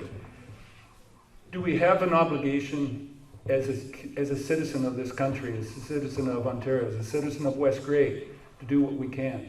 Absolutely. But it's been said here many times, the property tax dollars are meant for this. Climate change on a global basis is meant for income sharing, which is controlled by our provincial government and our federal government. We have to put the pressure onto them to give us what we need in this community to do that. I'm all for trying to lessen our impact because I've got 3 grandchildren that are 7, 6, and 3. And I'd like them to be able to see West Grey how I've seen it here for the last 60 plus years. Okay. Thank you. Doug? Doug? Okay, thanks, Ted. I think as individuals, we all have to do what we can do to try and lessen the impact on the environment. But I think from a municipal standpoint, it should be run at the county level, because then if all municipalities then fall under the county level, they have more clout, they have more buying power, they have more opportunity to get grants, and we're all pulling the rope in the same direction, as opposed to every municipality in Grey County doing their own thing and fighting against each other to solve this problem that needs to be solved. Thank you. Christine, did you want to go? Sure. I'm going to put a little different spin on. If you cut carbon in half, you'd have worldwide famine. If If you cut it down to 1%, only fungus would survive. With most carbons, plants grow more vigorously. I know farmers that I've talked to that pay carbon tax and then have the air too clean that the soil gets depleted, and they have to buy fertilizer which has sulfur, a form of carbon, and put it back into the soil to replenish it. So they're getting burnt on both ends. Carbon tax, in my opinion, is a cash grab. I'm not willing to blow up our economy based on the science. I'd rather follow the money than the science.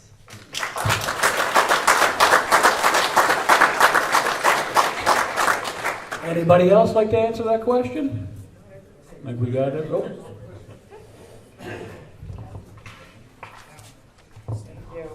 Okay, climate change, West Grey. We have prepared, we have actually done some consultation on having wooden bridges used more frequently in West Grey.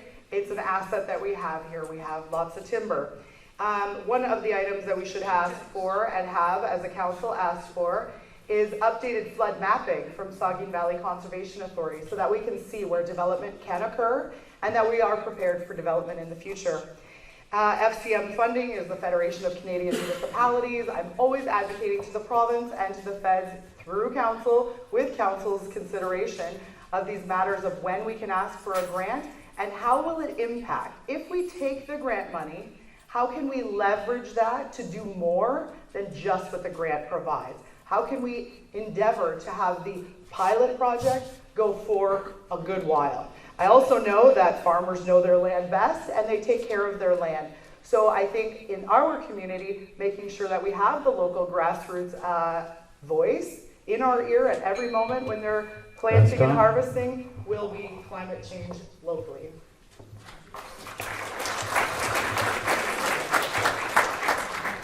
Anybody else? Going once? Going twice? All right.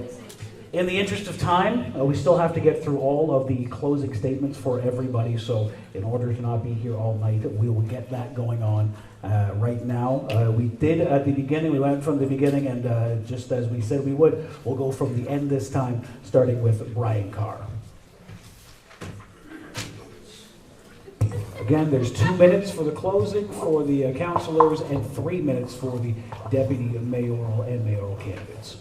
Thanks. So I've been spending the past month and a bit talking with people, answering emails, as well as some door-to-door, and I've come to realize that there are a lot of West Grey residents who are truly invested in our municipality and what goes on here.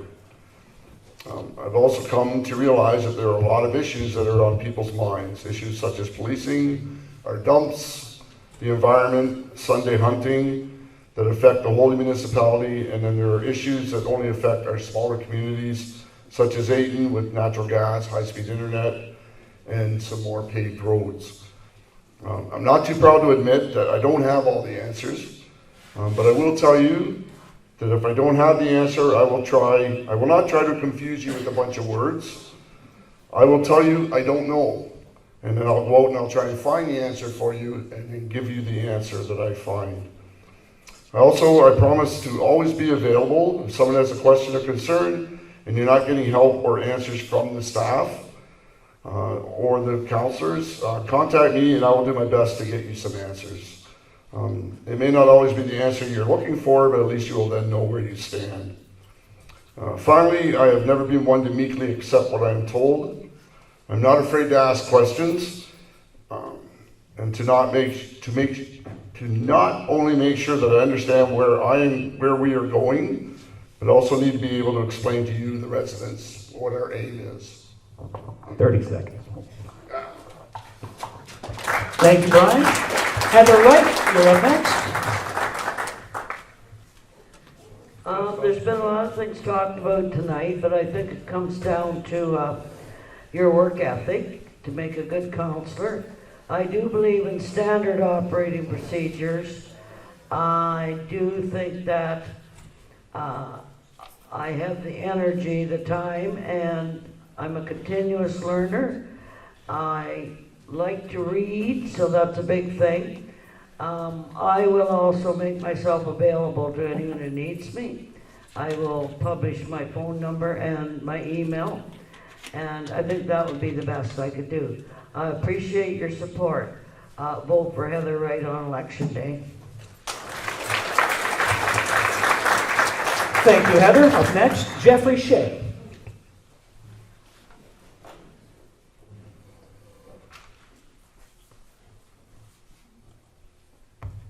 Thank you. So as a current councillor, I work hard, I'm respectful of my colleagues, and I take responsibility. In council meetings and on the street, I listen to people who might have better ideas than me and remain open to persuasion. It's for that reason that I think we should take no decision on the police issue until we've done a public consultation and a public survey, and then act depending on the ways that the population has instructed us. A pet project that I would like to see happen is that at Rockwood Terrace in Durham, where the county bought 30 acres for the Rockwood redevelopment, they're only using 5 for the current project. So they've got 20 or 25 extra acres there. They're primarily responsible for affordable housing within the county, but I think we should be pressuring them and working with them in partnership to see more affordable housing developed around that property. I think it's ripe for that sort of development, and an opportunity that doesn't come along every day. Going back to business as usual on many of these issues is not an option. These are complex conversations that we need to have about a range of topics. They're complex and they're not black and white. I believe that being honest, open-minded, open-hearted, and collaborative is our best strategy for finding a path forward together. Thank you. Thank you, Jeffrey. Peter Stadnick, you're next. I'm going to use this time to give a couple of my ideas I had. We talked about the environment. I mean, one of the things that doesn't make sense to me is that you can't take stuff from the dump, and there was a perfectly good 6-foot ladder at the dump, and the idea that we're just throwing all of this waste and people want to take it. Some people, it just needs a $10 part on an appliance and they throw it out. Someone who's handy can repurpose that and bring that back to the community. The fact that we can't do that is insane, and that's a local solution that we can change. In terms of local solutions to bigger problems, the housing thing, I'm not going to hold my breath for higher levels of government to solve it. I see people in their 20s, 30s, even 40s can't afford to get a house, can't afford to move out. We have large swaths of rural land, and people are a lot of times not having kids or one kid. They're living with smaller accommodations.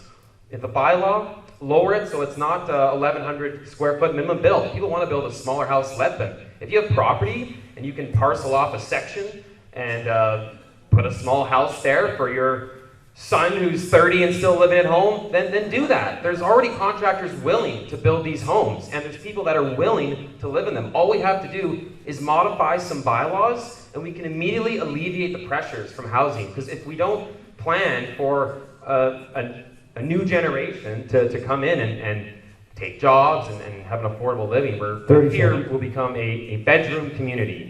And I am the young guy here. I'm trying to voice some of these things that I see from my perspective. I think it would balance out well in a full team. And like I said, I am here to listen to what you guys have to say, because most of you have lived here longer than I have, and I think together we can make some really great things happen in West Grey. Thank you. Thank you for voting for me.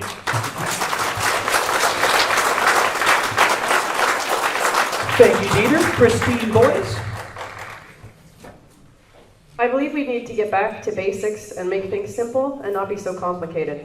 We need to use common sense and be more self-sufficient instead of counting on the government to lead us and make our decisions for us.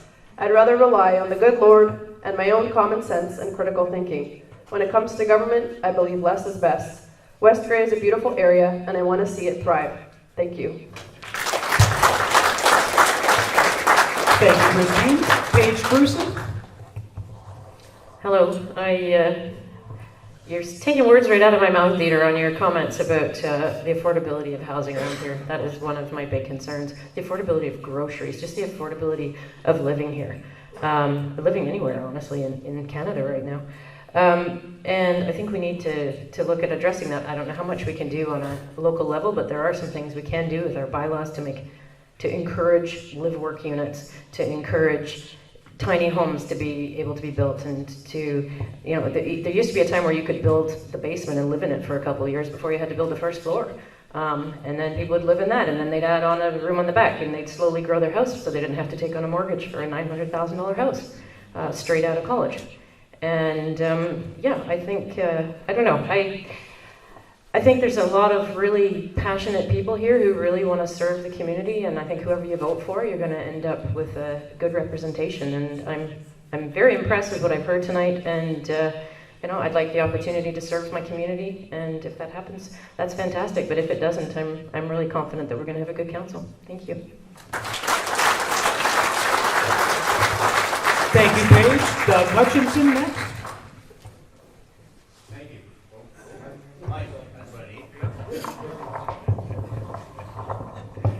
Sorry. As West Grey continues to grow, there are many plans and reports that will help us steer this growth. As a third-term councillor, I want to see us complete our asset management plan, which will give us direction on the replacement and repair of all facilities and infrastructure. Our official plan review is underway, which will help guide the growth in West Grey, and it's on the website that you can have input on. I also believe that the completion of an economic development strategic plan with Grey County's guidance is important. I also feel it's important to continue on with our community improvement plan, which a lot of businesses have taken on and helped to spruce up their business, whether it's facade or whatever. That these grants will help us to work on improving our downtown cores. People move to this area because of its natural beauty. As a councillor, I will continue to promote our recreational potential, our rivers, our trails, which I've been actively pushing for tourism opportunities, and for festivals. If you know me, I don't really like to blow my own horn. I'm a doer, and I like to get things done, and that's what I do. I'd like to thank, first of all, I'd like to thank Ted for being our referee tonight. I do think, Ted, though, you need a whistle rather than a bell. I'd like to thank the Normanby Optimist Club for hosting the event, and I'd like to thank you for coming out this evening. Obviously, the turnout shows the support and interest in West Grey's future direction is important. I hope you can count on you for your support one more time. Thank you. Thanks, Doug. They don't trust me with a whistle. Yvonne Peltier, you're next.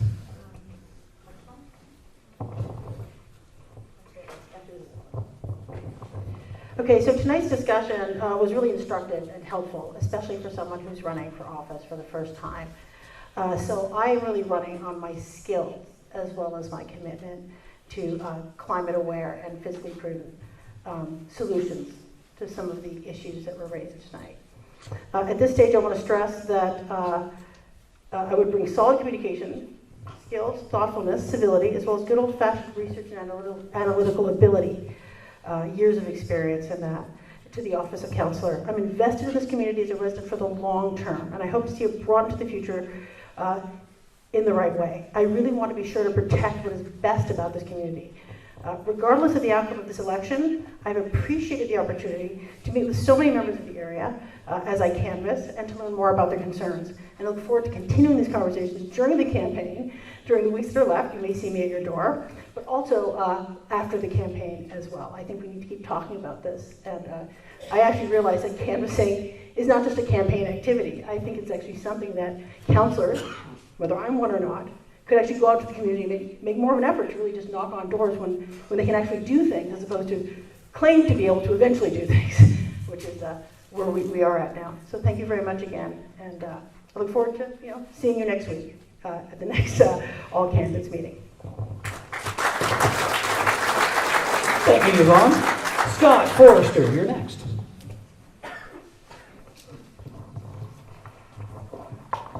Alright, I might not be the most elegant speaker up here, but hopefully you can tell by my volunteer work and my subcommittees I'm on that I have a huge heart for this community. On October 14th to 24th, vote for council members who work for the people of West Grey and not for their own personal agendas. Let's bring a common sense approach to West Grey Municipal Council.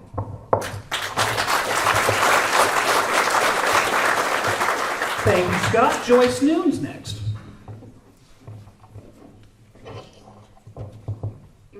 In closing, I'd like to express my appreciation for the general public's comments and concerns addressed this evening. I'd also like to thank you for giving me the opportunity to be part of this open forum for the upcoming election. I am seeking this position to continue with challenging and meaningful work. My life and personal experience have instilled my passion for community service. It takes passionate volunteers that love and enhance their communities, and I can't thank my fellow volunteers enough for their dedication and the work they have completed to better our community. I like to be an advocate for those volunteers and let them be recognized. I feel I have the experience in public service and the motivation to make an effective impact in our community. My goal is to continue to be a voice for a collaborating team representing West Grey with integrity and compassion. I would like to thank you for your time and consideration. Let my experience work for you. Elect Joyce, your choice. Thank you, Joyce. Rebecca Herbert, you're next.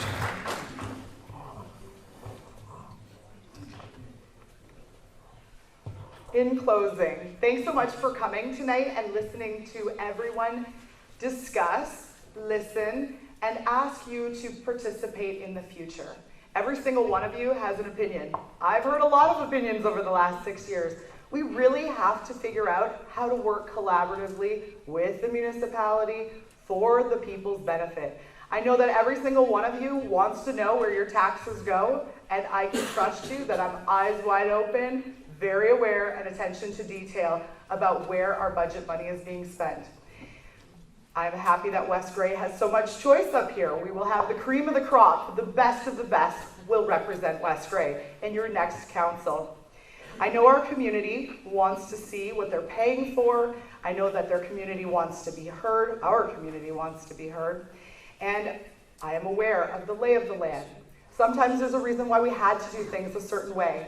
We don't have to do things the same way forever. I think 20 years post-amalgamation is a great time to have a review of our budget, of our services, of our departments, so that we make sure, as members of council, that we all are giving the best value for every single hard-earned dollar that you work for. In closing, I will just reiterate the opportunity for public input on the police services, October 1st to 14th, West Grey website for more information and how to input. I promise you that next year, we will have a budget and we will have policing in West Grey. Hergert 22. Thank you, Rebecca. Doug Townsend.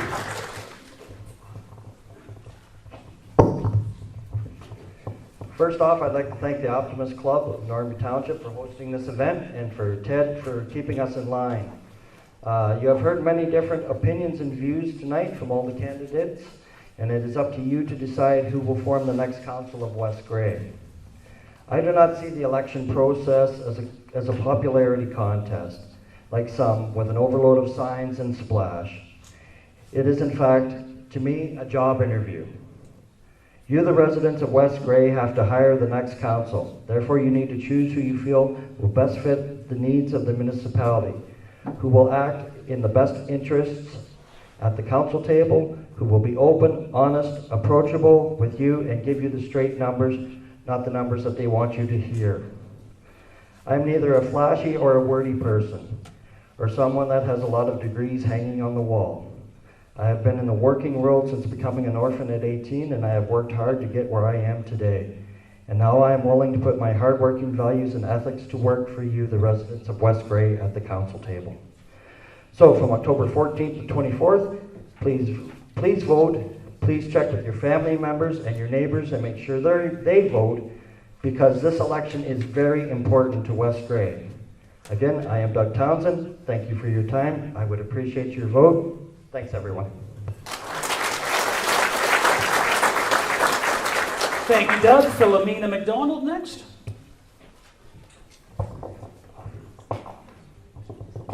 And I thought I was to save the best for last, but I guess that's for you. For those of you who don't know me, I've lived in West Grey for 21 years, and I have seen our skyline change from factory closures, school closures, to now an increase in home building.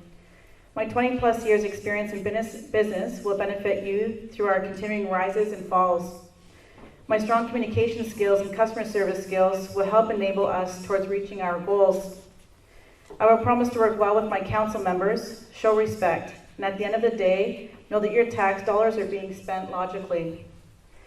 For some of us here tonight, this is a new journey, and I will work collaboratively with you all. Choosing your leadership is not an easy task, but I appreciate your time in doing so. I have a positive attitude towards building a strong community. West Grey is growing rapidly, and building affordable homes and growing our shopping experiences, working with small businesses throughout West Grey are important attributes to keeping dollars and people living in our community. Keeping our community safe with our experienced police force will help tie in together a community that I want to spend the next 20 years in. In October, please vote for me. I want to be your connection and your team player in council. Have a great evening. Thank you. Thank you, Philomena. Stephen Moore. Thanks. I just want to highlight a few other things I've been researching and I would focus on. One, on council, I would encourage our CAO in all ways in creating clear benchmarks for staff and new hires to help improve budgeting, reporting transparency, and staff retention, and leading to better service for you. Two, in housing, I would promote secondary units in the new West Grey official plan, helping seniors stay in their own homes much longer. Three, for youth, I would sponsor a West Grey Youth Summit to learn exactly what the youth are thinking about where they live and what they need to better serve their own communities and plan for their futures, perhaps leading to a West Grey Youth Advisory Committee that helps groom the leaders of tomorrow. We're here because we're daring to dream. So now that we're in this room together, let's dream bigger. We're not at home in front of the TV. We're here in the room because we have the power to listen. So we have the power to build, to bring together a community that wants what's best, not just for us, but all of those who follow us. I would be honored to be your voice on council and help you build the future that you dare to dream of. So thank you for your time tonight. Come October, vote Mayoral like the mushroom, also a fun guy. Thank you for your time. Please stay open, stay free.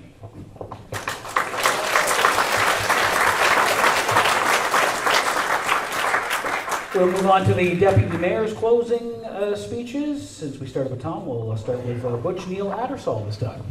And 3 minutes.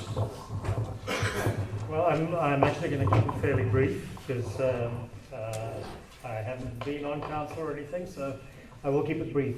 I'd like to thank everybody for your attention. You've been a great audience. If I'm elected, I do look forward to consulting with many of you. And as I said, I'm free now of all encumbrances, so I will work tirelessly for you at all times. I'd like to touch on one of the things that Dita brought up as well, small homes, tiny homes. We should also add granny flats to that. That's worked so well in other countries. It makes homes affordable for grandparents and for kids staying on with their parents. Touch briefly on the climate change thing. One thing you can do is read labels. It might sound strange, but read food labels. If it has palm oil in it, don't buy it, because growing palm is destroying the rainforests. So, all right, I thank you very much for your time. Thank you, Neil. Tom? Thank you, Ted, and thank you for refereeing tonight. And I want to thank the Optimist Club for hosting this event. And last but not least, thank you everyone for coming out and showing your interest in municipal politics. In the next term of council, I'd like to host a special meeting in all areas of West Grey in year 1. And that is going out and that is engaging with the community, which we did 4 years ago. And what we want to do is I want to find out what your vision is for the future of West Grey. And let's sit down. We can do it in Newstead, Ayton, Elmwood, Durham, and we were also in Glen Elk. We need to continue, to improve on our climate action as we work towards net zero by 2050. The decisions today and tomorrow should position us to accomplish our goals in the future. We need to work with the county on dealing with homelessness, drug addiction, and mental health in our community. We need to work on affordable, attainable housing and to find solutions and incentives for our developers that are willing to partner with us on making this happen. As we continue to grow, and we are growing, we will need to continue to upgrade our infrastructure across the municipality. Our infrastructure supports all of us, including farming industry, tourism, and our emergency services. Road closures or any water crossing structures is not the solution. Let's map out our future and get it right. I'm prepared to continue on with full enthusiasm and energy for the next 4 years as your deputy mayor. I want to deal with the many challenges ahead of us and make common sense business decisions. And that's how I handle myself. I have the leadership skills required to be your deputy mayor. And I do want to say this is our community and this is our future. From October 14th to the 24th, vote for Tom Hutchison as your deputy mayor. Thank you all. Thank you, Tom. We'll move on to the mayors. Kevin, you'll start this time. Thank you very much, Ted, and I found that interesting that an individual coach that has coached hockey and myself coaching hockey for many years, thanking a referee in this arena for a change. It's because I have my glasses on. I've seen referees have their glasses on. That's never helped them on the ice. You're good here. Thanks, everybody, for coming out this evening. It has been an opportunity for you to see who is running for council, and I appreciate your participation in that this evening. Also, I'd like to thank the Normanby Optimist Club for putting together the effort to host this and not ringing the bell too loudly on a lot of people. Yeah, I think it could have been banged just a little bit harder on some. And this has been a chance for you, the taxpayers, to hear from these individuals up here and inform you on having an informed choice when you go online, because it's all online this time, or the telephone, and you'll be getting a card somewhere between October 5th to the 11th that will have your PIN number on it, will allow you to vote. That's your information. If you haven't got one by the 11th, phone the municipal office. They'll find out whether you're on the voters list and be able to get you signed up on a card. I appreciate the chance of being here tonight to highlight why I'm running to serve you as mayor again. It's for 3 reasons. It's leadership, it's getting back to doing what the property tax dollars are regulated and meant to do, and it's to start budgeting more frugally, getting the job done with the dollars. I've been mayor for 12 years. In those 12 years, I never brought a budget in over 3%. A lot of years it was under 2%.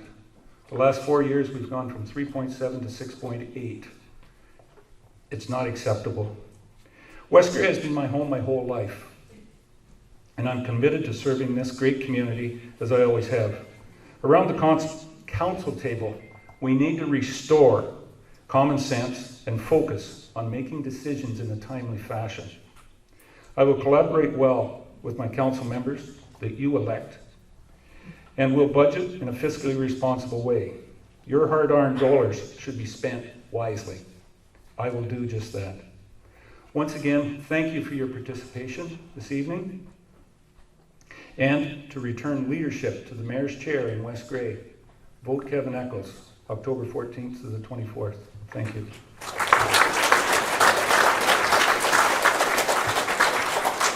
Thank you, Kevin. Stephen Townsend's next.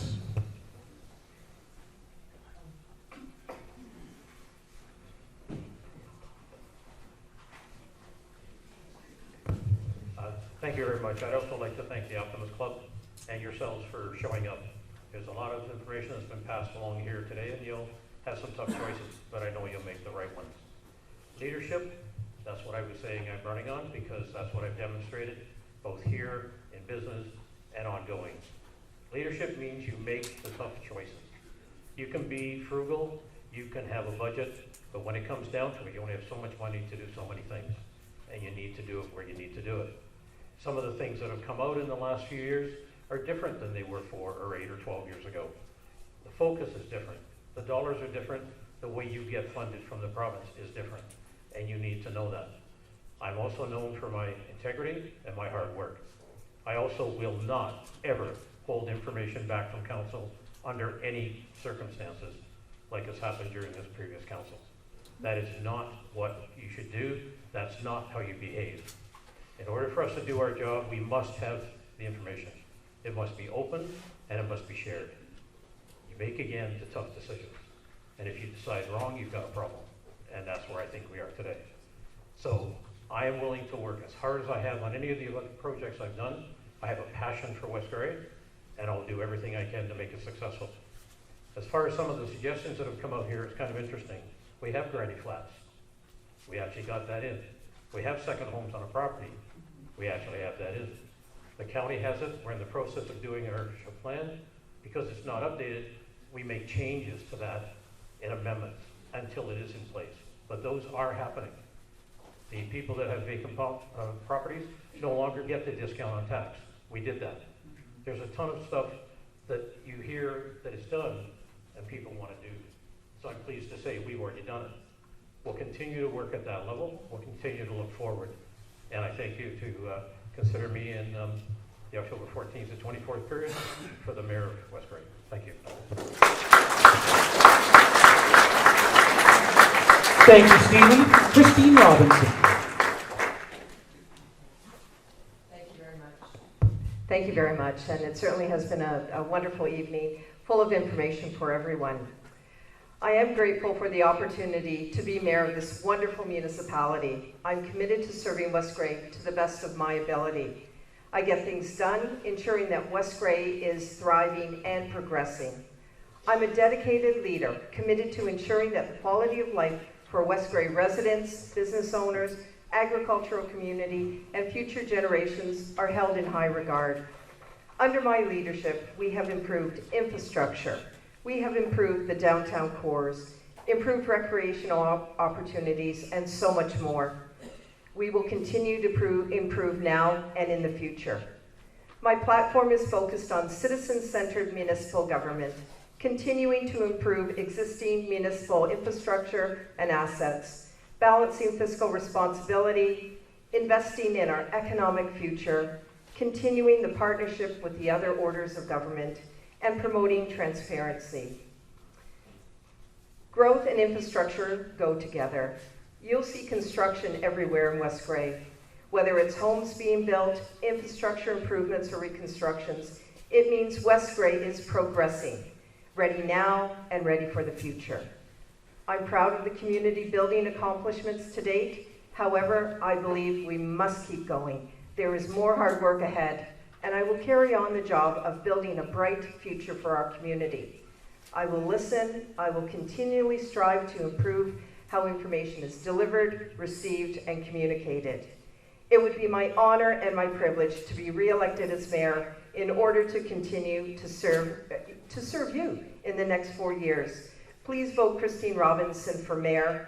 I want to say thank you, but before I do, there was an untrue statement said that the West Grey Police Services Board would not meet with council.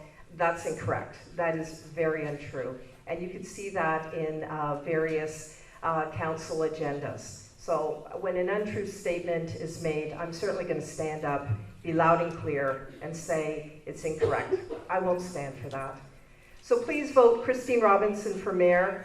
I thank you very much.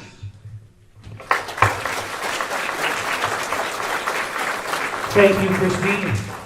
Ladies and gentlemen, that concludes the all candidates meeting for tonight. I would like to take this time to thank everybody who volunteered from the Optimist Club, who made this night possible. If it wasn't for them, we wouldn't have this opportunity tonight. I'd like to thank all the candidates who were at the table here. We know just how much hard work goes into this, and more importantly, we'd like to thank every single one of you. It's because of you coming out here and participating in our democracy that makes this place a great place to live. Have a great night, and we'll see you all when we see you.